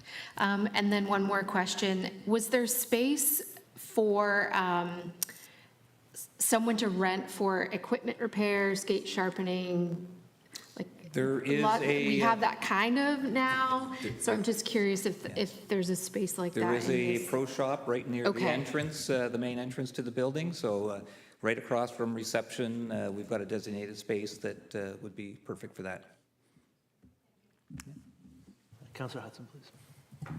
Yeah, thank you. Just a quick question. I was wondering with regards to infrastructure with heating and cooling, did we qualify or would we qualify for any type of funding for, you know, you're talking about optimizing energy and all these kinds of things. Does that qualify for any funding government-wise?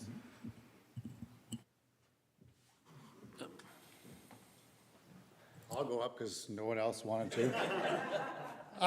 I'll be honest, I don't know. Maybe we could pass it off to Ron, who might know. Well, no, it sounds like the last time I got up, I didn't know really, but I don't know, but we can definitely look into that. There's a specific question regarding infrastructure funding, is that correct? And efficiency, I think, if any of our things, because we're creating some sustainable features, will they meet, you know, sort of green municipal fund, I think is what we're probably looking for. So some of those. Well, we'll definitely look into that, okay, and we'll get back to you. I honestly think if there is a fund that we think we can apply to, I don't want to use the term shovel-ready, but we would be able to put together a pretty solid technical brief that would show that, you know, we got a viable project, assuming you're going to go ahead with the project, and we can do it fairly quickly. We'll go back and we'll take a look at that, and that's my best answer for you for now. Thank you. I think we would all appreciate that. Any further questions? Seeing none, I think I'll call on Deputy Mayor Wilson, and then we can have a discussion. Moved by myself, seconded by Councillor Bowman, that the Council of the Corporation of the Town of Ingersoll receive the Ingersoll Multi-Use Recreation Centre Development Project presentation as information, and that Council agree in principle to the stated guaranteed maximum price of $37,935,297 as presented by Collier's project leaders, and further that staff be authorized to enter contract negotiations with Ball Construction to construct the multi-use recreation facility, being an extension of the progressive design build contract. Discussion.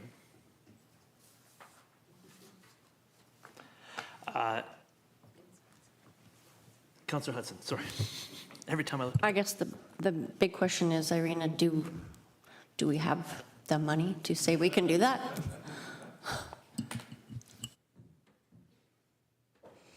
Thank you.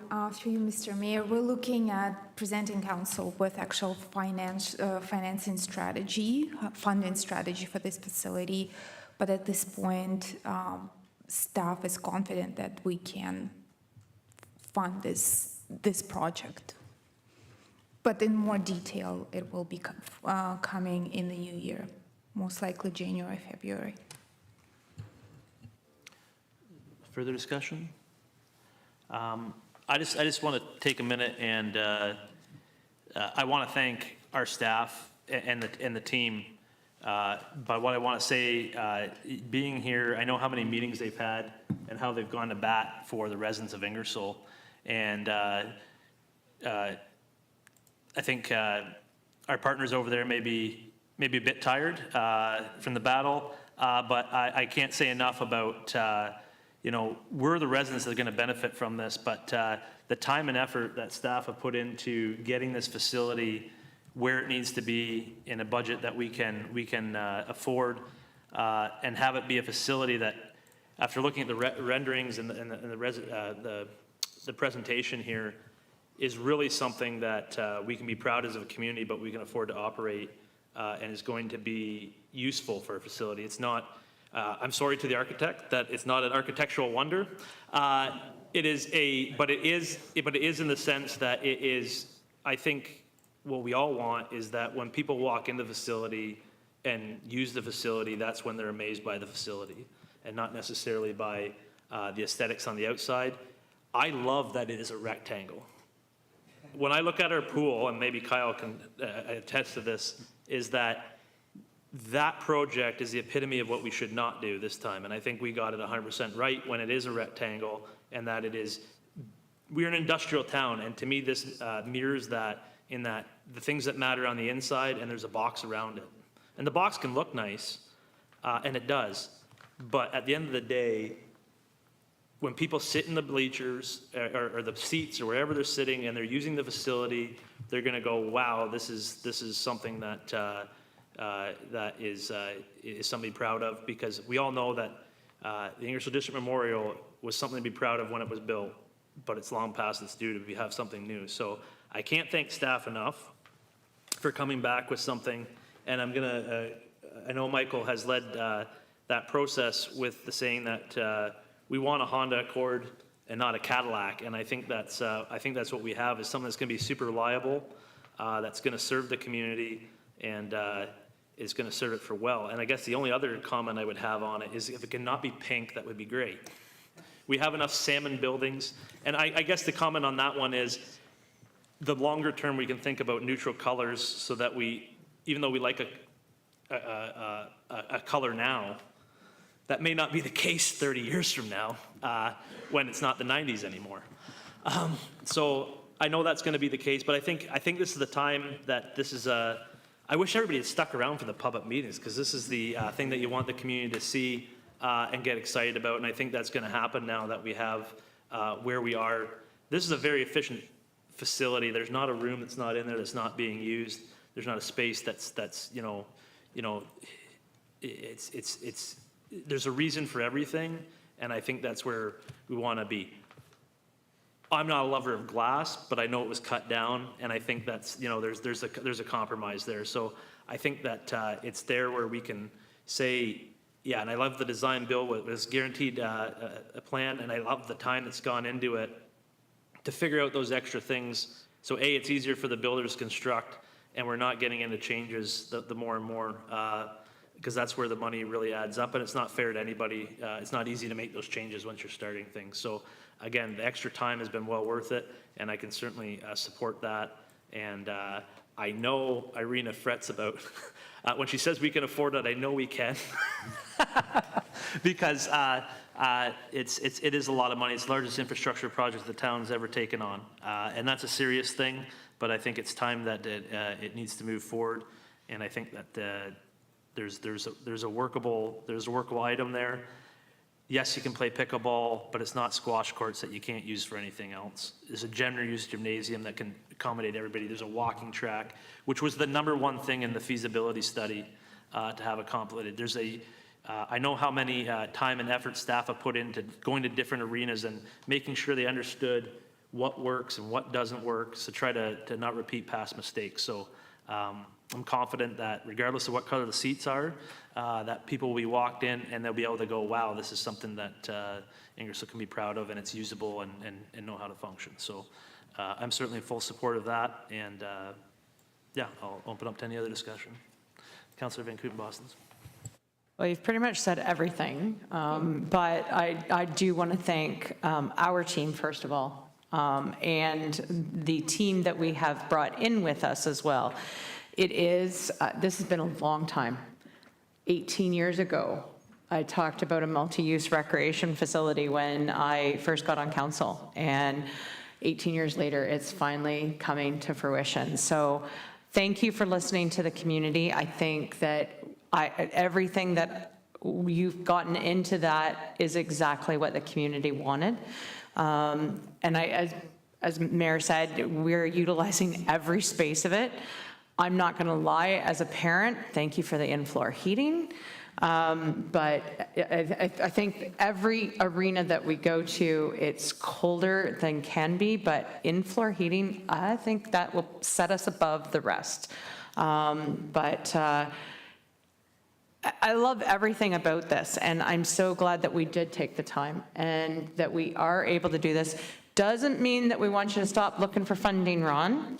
38 million, still a lot out there, so keep looking, find us some more funding, please, please, please, because it's a lot of money, and where we are economically doesn't fall on deaf ears around this table. We all know where we are economically, but this is a thank you, staff, because you've done above and beyond, and Irina will make sure that we fall within whatever plan you have brought forward, we'll fall within it. How does that sound? So, thank you. Further discussion? All those in favor? Opposed? That is carried. Thank you.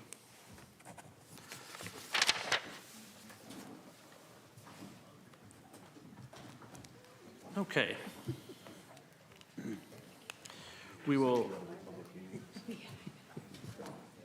so Councillor Bowman, motion to go into Committee of Adjustment, please. Very good. Thank you. Moved by myself, Councillor Bowman, seconded by Councillor Hudson, that the Council of the Corporation of the Town of Ingersoll go into a Committee of Adjustment meeting to consider the following minor variance application. A-01-25, 140 Ann Street. Applicant, William and Lori Warner. Thank you. Discussion. All those in favor? Opposed? That's carried. We're now in Committee of the Adjustment, and I will turn it over to our planner, Heather Sinclair, please. Thank you. At the committee's meeting in November, you heard an application for minor variance to the R2 zone provisions for a reduction to the minimum required exterior side yard width from 6 meters to 3.8 meters to facilitate the construction of a porch addition to an existing single detached dwelling that was built in approximately 1890. The subject lands are located on the northeast corner of Ann Street and Albert Street, and the proposed addition would be located in the exterior side yard along Ann Street. Planning staff have reviewed the proposal under the 4 tests of a minor variance and are generally satisfied that the proposal can be supported from a planning perspective. The property is located within the low-density residential designation, according to the official plan, which is intended to accommodate single detached dwellings, and the proposed use of the property will not change. It will continue to remain a single detached dwelling, and as such, staff are satisfied it complies with the intent of the official plan. The property is zoned as R2 in the town zoning bylaw, which also permits a range of low-density uses, including a single detached dwelling. Is the intent of the exterior side yard width provision to ensure that a consistent streetscape is maintained that provides sufficient area for landscaping, while also minimizing the physical impact and sightlines of development along the public roadway.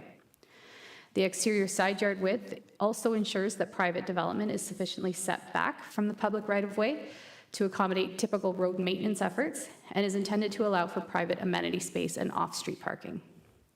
Staff have visited the site and note that there is a long-standing single detached garage, a long-standing residential detached garage that's located in the exterior side yard. And given the presence of this structure, as well as the historic nature of the area, which has a range of existing setbacks along the north side of Ann Street, staff are of the opinion that approval of the requested porch addition will have minimal impact on the streetscape continuity along Ann Street. Further, given the topography of the subject lands, the existing dwelling is located at a higher elevation than the street and is situated atop an existing retaining wall that abuts the sidewalk adjacent to Ann Street. Based on this, staff are also of the opinion that the proposed porch addition will not interfere with the maintenance of the public right-of-way, and there will continue to be sufficient area for private amenity space and parking in the front and rear yard of the property. As such, staff are satisfied that the requested variance will maintain the intent of the zoning bylaw. No comments were received from any of our public agencies circulated or any of the neighboring property owners, and planning staff are of the opinion that the requested variance can be considered minor and desirable for the development of the subject lands, and we're recommending in support of the proposal. Thank you.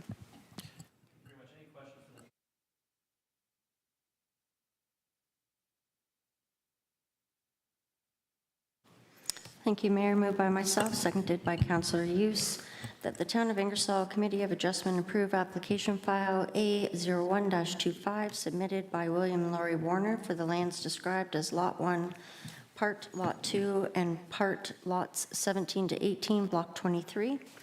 Plan 279 in the Town of Ingersoll, municipally known as 140 Ann Street in the Town of Ingersoll, as it relates to, number 1, relief from section 7.2 zone provisions exterior side yard width to reduce the minimum required exterior side yard width from 6 meters to 3.8 meters to facilitate the construction of a porch addition to an existing single detached dwelling, as the proposed variance is considered to be a minor variance from the provisions of the Town of Ingersoll zoning bylaw 04-4160, desirable for the appropriate development or use of land, in keeping with the general intent and purpose of the Town of Ingersoll zoning bylaw number 04-4160, and in keeping with the general intent and purpose of the county official plan.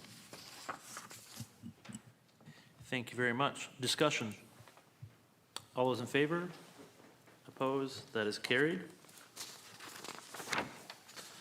Okay, I'll call on Member Use for adjournment of the meeting, please.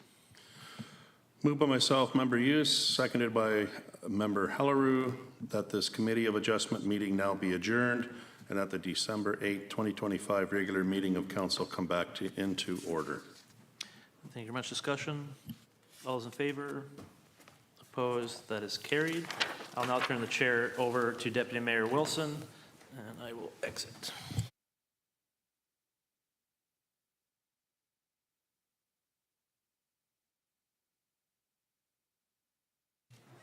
Thank you. We are moving on to the staff report, Ingersoll Rural Cemetery Agreement and Transition, and I will turn it over to Mr. Graves to present the report. Thank you. As council has previously been made aware, the cemetery board is wrapping up its operations, and the two municipalities, Ingersoll and Zora, are being tasked with taking over the service. A great deal of work has been done to make this transition possible. This report and agreement covers how licensing and administration of the service will be handled by the two municipalities. So we are putting this together so that council can consider it, and Zora will be considering a similar report and bylaw. Thank you. Are there any questions of the report? Seeing none, Councillor Hallerer, you have the motion.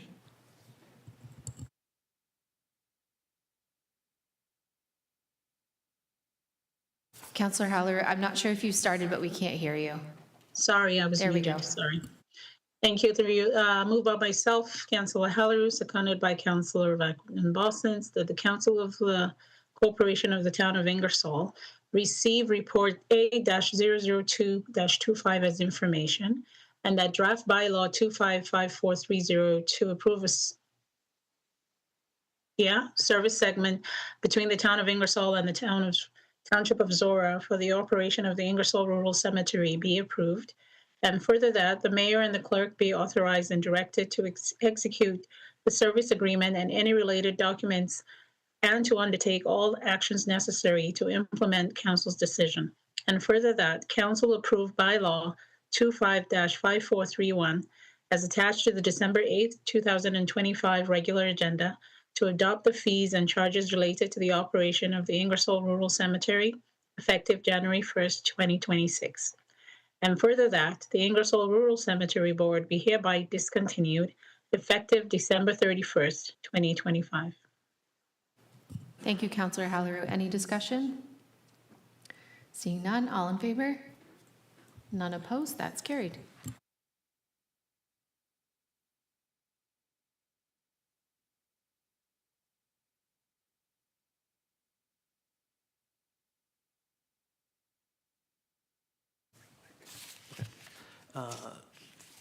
Excellent. We'll now move down to item 15, application to fence variance, and I'll turn to Mike Donnelly, please. Thank you, Your Worship. Good evening, Council. You have in front of you an application for a fence variance to bylaw 13-4720. The objective of this application is to provide council with information pertaining to the requested variance. The owners of 197 Carnegie Street are requesting a variance to the fence and boundaries bylaw. Analysis would be county assessment data for the town of Ingersoll shows the date of construction for the existing dwelling is approximately 1994. The lot size is approximately 27.5 feet along Carnegie Street and 132 feet deep front to back. The owners are seeking to keep a fence that was recently installed prior to reaching out to the town. In the front yard on the west side of the property, which does not meet the height requirements of the bylaw, So bylaw 134720, Part 3, line fence, Section 3.6 states, "No person shall erect or maintain a fence on an interior lot in a residential zone that exceeds 0.6 meters, 2 feet in height within the front yard, which starts at the front wall of the main building and goes to the front property line." The fence that was erected extends at a height of approximately 6 feet from the back of the property into the required front yard, which starts at the front wall of the main building. The fence maintains a height of 6 feet to approximately the front face of the neighboring property's main building, and then drops to a height of approximately 2 feet along the west property line to the front property line. The intent of Section 3.6 of the bylaw is to provide road safety when exiting a driveway as it relates to the driveway visibility triangle. The driveway visibility triangle is formed at the intersection of the driveway and the property line abutting a street and is measured a distance of 4.5 meters in either direction from the sides of the driveway along the street, and a distance of 4.5 meters from the property line inward along the length of the driveway. A fence is not permitted over 2 feet high in the driveway visibility triangle. The further intent of this section of the bylaw is to provide for general streetscape visibility and continuity of street and neighborhood design and aesthetics. The main building on this lot is set back approximately 69.30 feet from the front property line. The main building on the neighboring lot to the west, abutting this lot, is set back approximately 29 feet from the front property line. The neighboring building, if they were putting up a fence, would be permitted a line fence at 7 feet height from the rear property line to the front wall of their main building. The neighboring lot's main building is located adjacent to what is the required front yard of the applicant lots. So the request for variance is to allow a fence between the lots to meet the measurements permitted by the neighboring lot to the west, as the neighboring building front wall is located much closer to the front property line. So what you have here are two staggered lots. One house is set further back than the neighbor's property.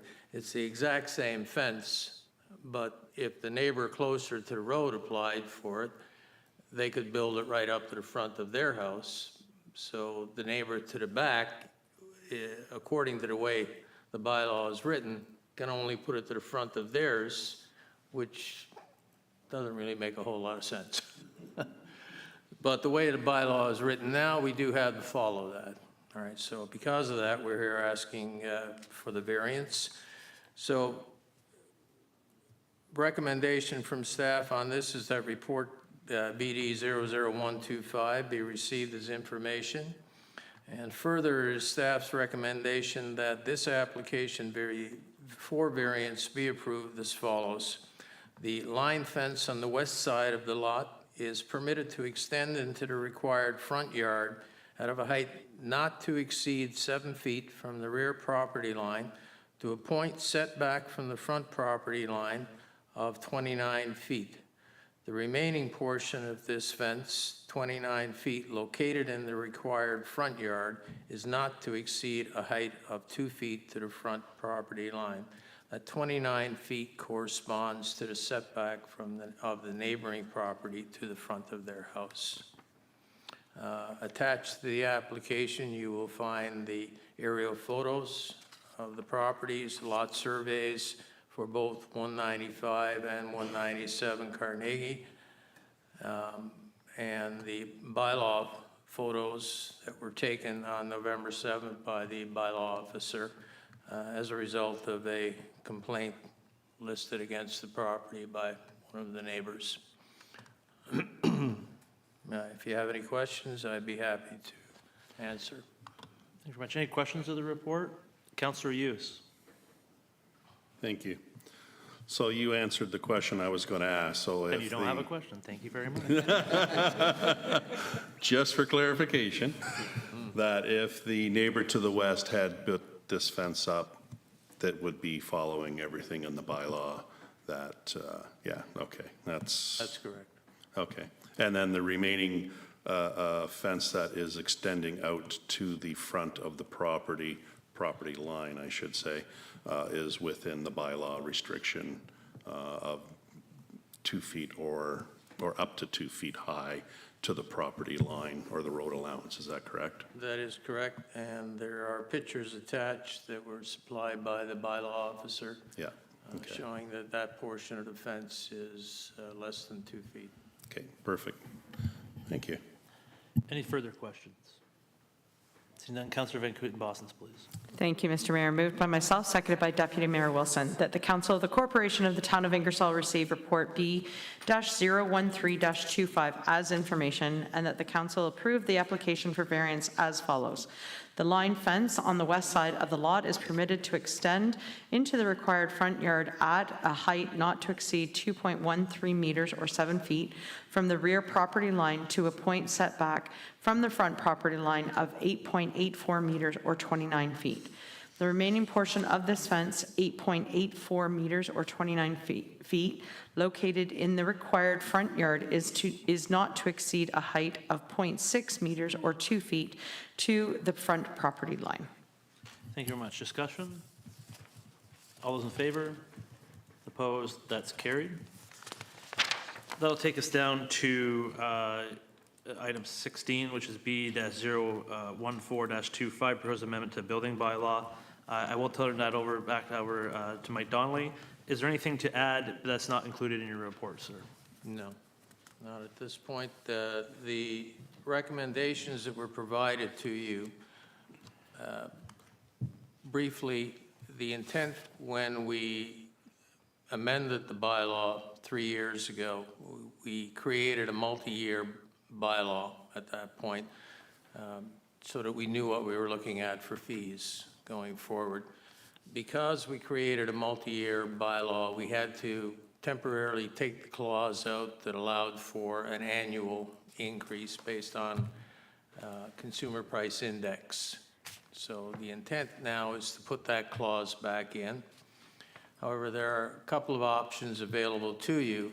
You can, well, there's three. You can deny putting it in entirely and leave it the way it is, or you can put the clause back in the way it existed on page 12 of the previous bylaw, and that would then bring it back in front of you so that it would say that council may adjust the building permit fees once annually in accordance, which would mean that we would have to come back before you every year to ask to do a consumer price index adjustment to the fees.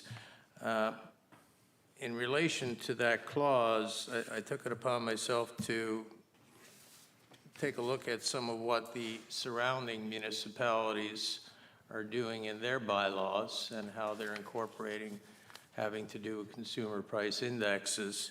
I took 6 of them, just in random. That included Woodstock, Welland, London, Strathroyd, St. Thomas, and Brantford.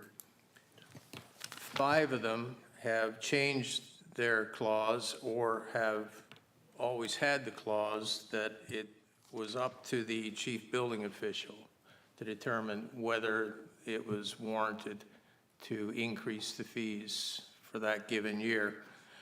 The only one that has the exact same wording as the old bylaw where it allowed council to adjust the permit fees was the city of Woodstock. And their bylaw, and our bylaw, is very similar in wording.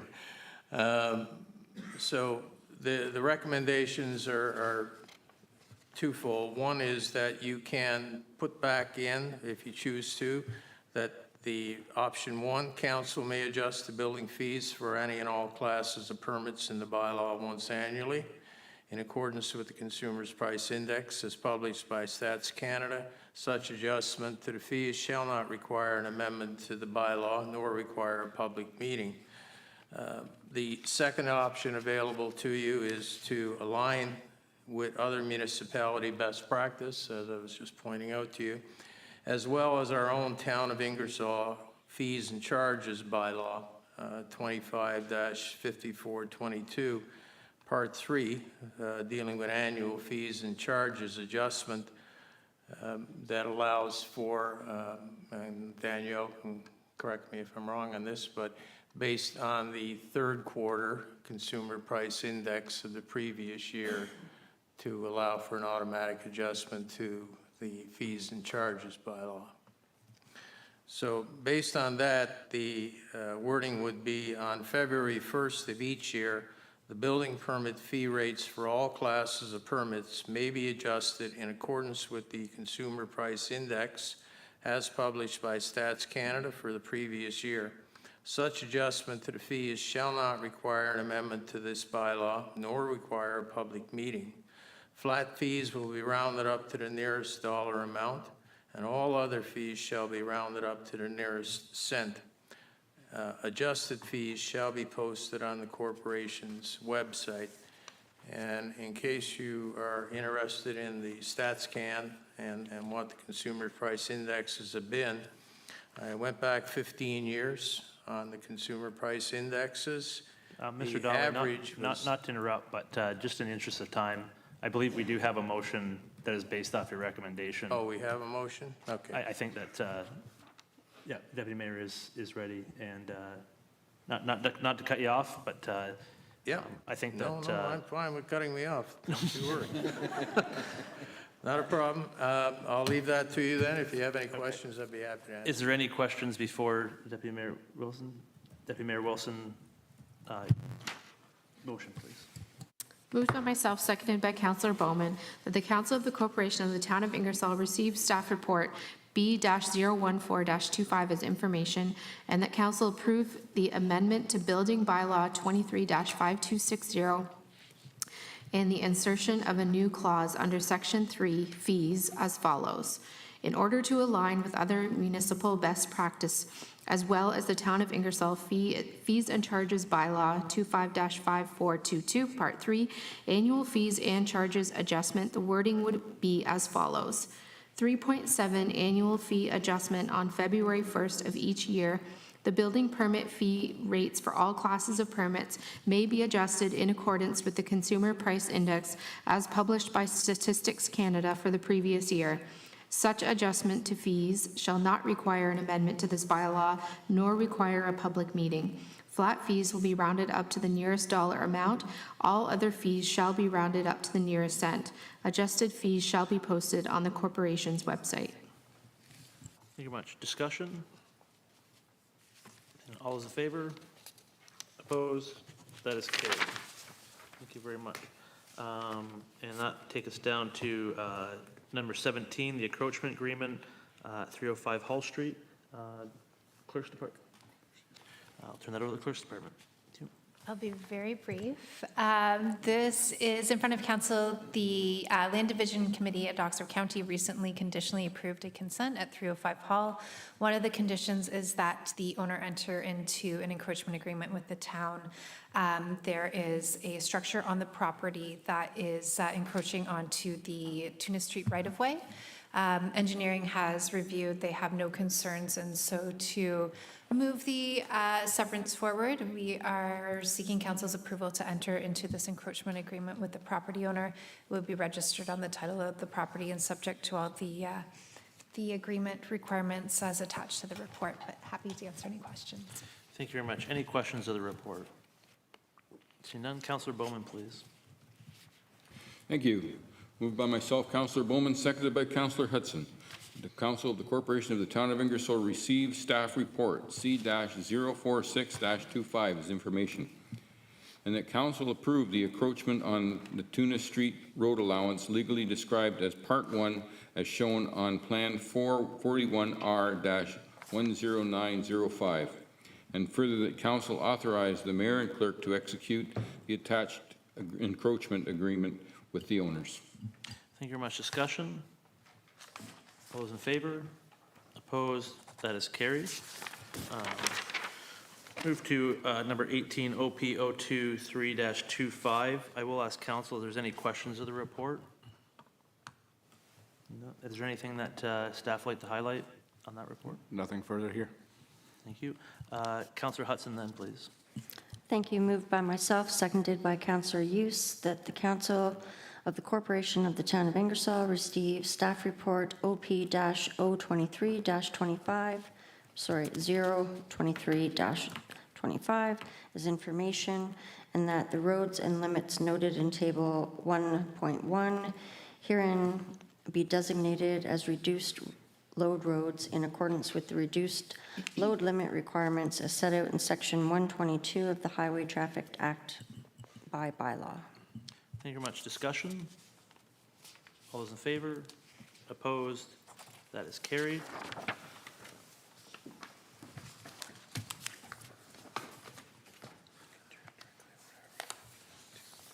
Yep, I will turn this right over to Irina, and I will start with a question on, which I've asked the clerk, or sorry, the treasurer earlier on, regarding the preferred vendors, regarding questions around what information could be provided in a policy to help clarity with what the preferred vendor program is, how it's used, and when it is used. So I will. Yes, so staff would like to ask council if we can bring this policy back in January, and where we will include the preferred vendor list definition and the criteria that is used to develop such said list. So if council is okay with that, then that would be our request. Any questions or concerns from council? Councillor Hallerow, please. Yes, thank you. I see that you mentioned the local impact, economic impact. Does that also cover when we say we do not want to go, say, to the States for another procurement and we want to keep it in Canada? Well, that's one of the criteria we use to determine which vendor is included on the preferred vendor list. But to make it more clear and explanatory, we would like to include the criteria and how it's determined in the policy itself. It's missing this as it currently presented.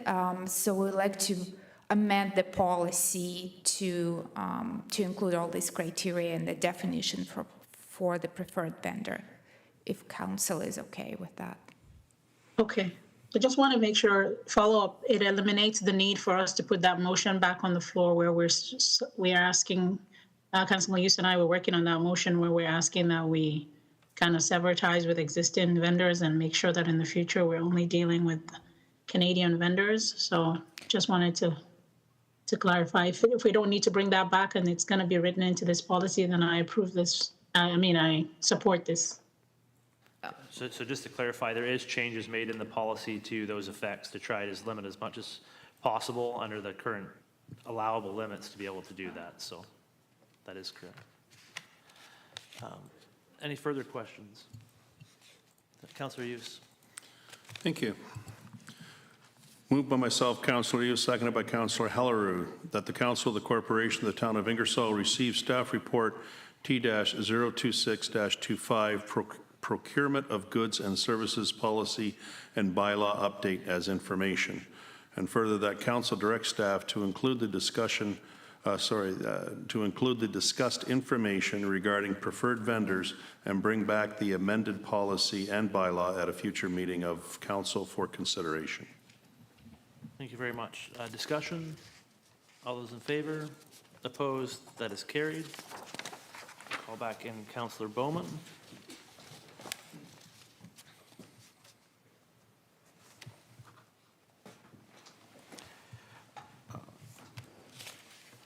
Thank you very much. We will now do correspondence and resolution. Councillor Hallerow for Black History Month flag raising request. Thank you. Through you. Moved by myself, Councillor Hallerow, seconded by Councillor Bowman. that the Council of the Corporation of the Town of Ingersoll receive the correspondence from Heather Reynolds of the Oxford County Black History Month Organizing Committee as information, and that Council approve the raising of the Pan-African flag in Darwin Park on Tuesday, February 3rd, for the month of February in support of Black History Month. Thank you very much. Discussion?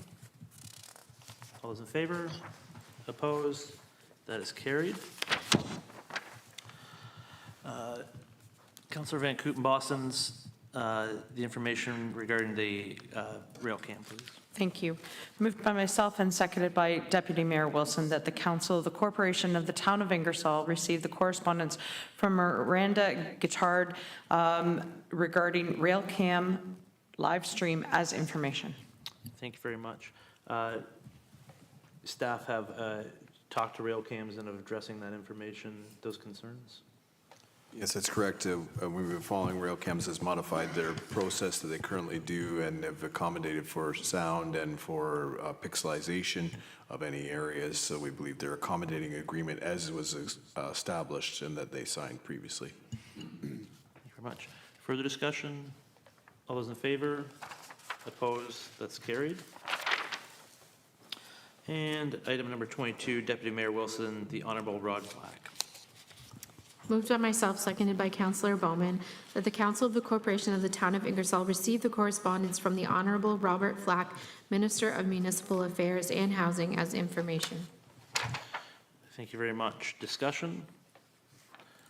I will say that Bill 17 received no consideration of the comments that the county planning staff put in because they passed it the next day. So unless they're up all night reading all the comments, they did not listen. So further discussion? In favor? Opposed? That's carried. And that takes us to item 23, UTRCA Bill 68. Councillor Bowman, please. Moved by myself, Councillor Bowman, seconded by Councillor Hudson, that the Council of the Corporation of the Town of Ingersoll receive the correspondence from the Upper Thames River Conservation Authority regarding Bill C-68 as information. Thank you very much. I'd like to move an amendment to that, and I'll seek a seconder afterwards. I feel comfortable staying in the chair for that one. So the motion be amended and include, whereas the Conservation Authorities Act 1946 enables municipalities to establish local conservation authorities, and when municipalities choose to form such authorities, they assume responsibility for governance and funding through the appointment of a board of directors and the provision of an annual levy to cover expenses. And whereas the Town of Ingersoll established the Upper Thames River Conservation Authority with other consenting municipalities within the watershed, initially formed in 1947, and whereas local municipalities currently provide approximately 35% of the total Conservation Authority funding, while the province of Ontario provides approximately 2% as of the 2026 budget.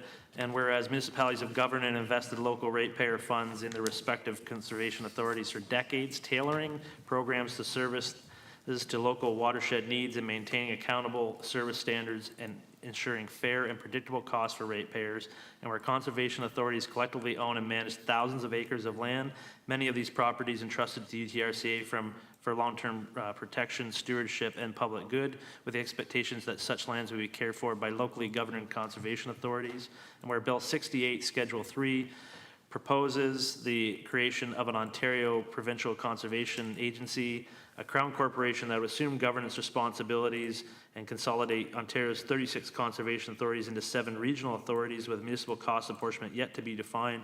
And whereas the province already possesses the authority to establish overarching legislation, regulations, and standards through the Conservation Authorities Act and the Ministry of Environment, Conservation and Parks, and therefore be it resolved that Council of Town of Ingersoll calls on the Government of Ontario to maintain local, independent, municipally governed, watershed-based conservation authorities to ensure strong local representation in decisions related to municipal levies, community-funded service delivery, and the protection and management of conservation lands. And further, that the Town of Ingersoll support provincial goals towards consistent permit approval processes, shared services, digital modernization. It does not support it through imposing a new top-down agency structure, creating unnecessary costs, red tape, and bureaucracy, undermining efficiency and responsiveness to local community needs, and further that the town of Ingersoll supports efforts to balance expertise, capacity, and program delivery across the province, and requests the province work collaboratively with municipalities and local conservation authorities, and further that the province respect the roles of municipalities and conservation authorities play in governance and conservation. Further, the copy of this resolution be sent to the Ontario Minister of Environment, Conservation and Parks, local MPPs, associations of municipalities Ontario, Rural Ontario Municipal Association, area Indigenous communities, all municipalities, conservation authorities, and Conservation Ontario. Looking for a seconder after all that reading. Deputy Mayor Wilson, thank you very much. Discussion on the amendment. The thing I'll say is, yeah, there's a lot to be said in there, but I would sound the alarm majorly, not even over the conservation authorities, but in the general terms of what is happening between the centralization of power and the attack on local governance at all levels in what has been established for decades. We're quickly being turned into administrative from the province, and none of us signed up for that. We signed up for governance roles, local matters, and there's two things that I must highlight. One, conservation authorities is the central to them is always been municipal consent. Municipalities had a consent to form them. They have consent to change them and consent to dissolve them, and that's being taken away. The second one is, yes, this is a huge issue that they're being consolidated, but I fear the damage is done because Bill 68 has already passed, and with that was the Ontario, the government-controlled agency to control governance and the policy of that, which is done at the local, which is the whole job of the board at the Conservation Authority, and it's part of our job here. That has already passed, and so that will happen. And my fear, this is a smokescreen to try to distract, is that consultation. But I do not know how this will speed up housing or anything, because this is not something that where this has ever happened and it's been more efficient. This is going to lead to a lot more problems, and there's no answers. So, Councillor Halleroux. Thank you, through. I think I very much agree with you. However, the province, we're creatures of the province, and I think the language in which we present that should come in form of recommendations to them. I mean, it read really well, but I think we need to change the tone in how we present it if we're circulating that, so that it becomes something welcoming than maybe something that causes them to even go harder. So I just want to say maybe the language can be tweaked a bit more in form of a recommendation rather than kind of a demand, so that we can maybe make headway with it. Thank you very much for that input. This is 99% of this is what is recommended through UTRCA as their as a recommended motion.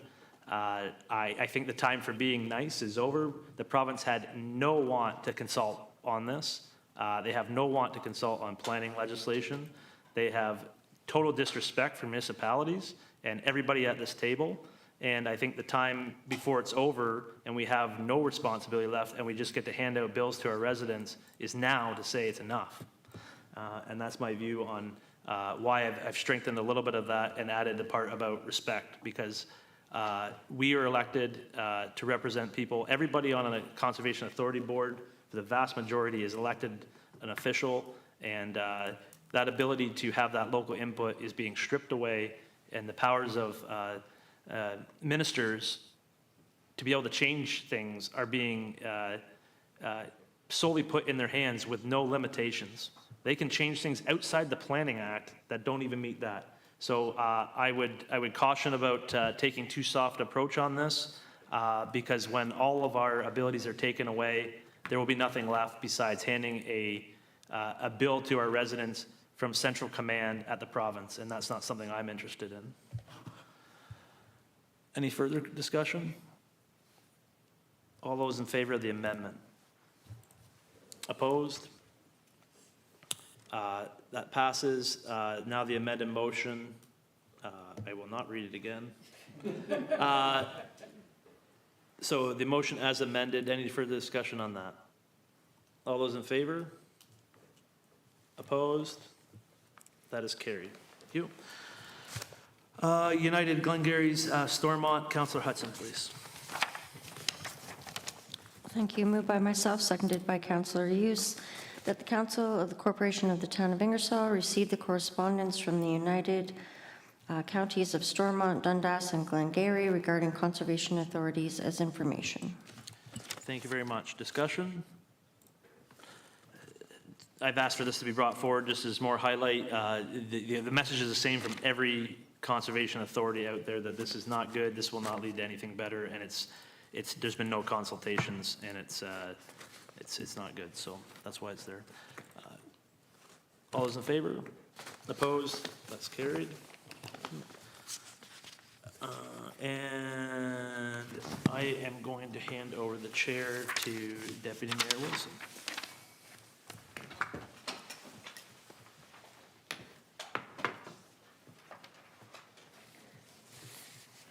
Thank you. So the bylaws have been split to give Mayor Petrie the opportunity to leave the room. So that's why there's a couple of different motions. The first one is for Councillor Hughes. Please. Thank you. Moved by myself, Councillor Hughes, seconded by Councillor Helleroo, that bylaw 25-5430 and 25-5431 be approved, subject to section 284.11(4) of the Municipal Act. Thank you. Any discussion? Seeing none, all in favor? None opposed? That's carried.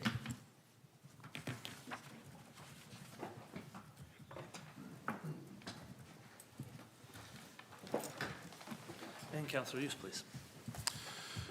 Moved by myself, Councillor Hughes, seconded by Councillor Helleroo, that bylaws 25-5428, 5429, 5433, and 5434 be approved, subject to section 284.11(4) of the Municipal Act.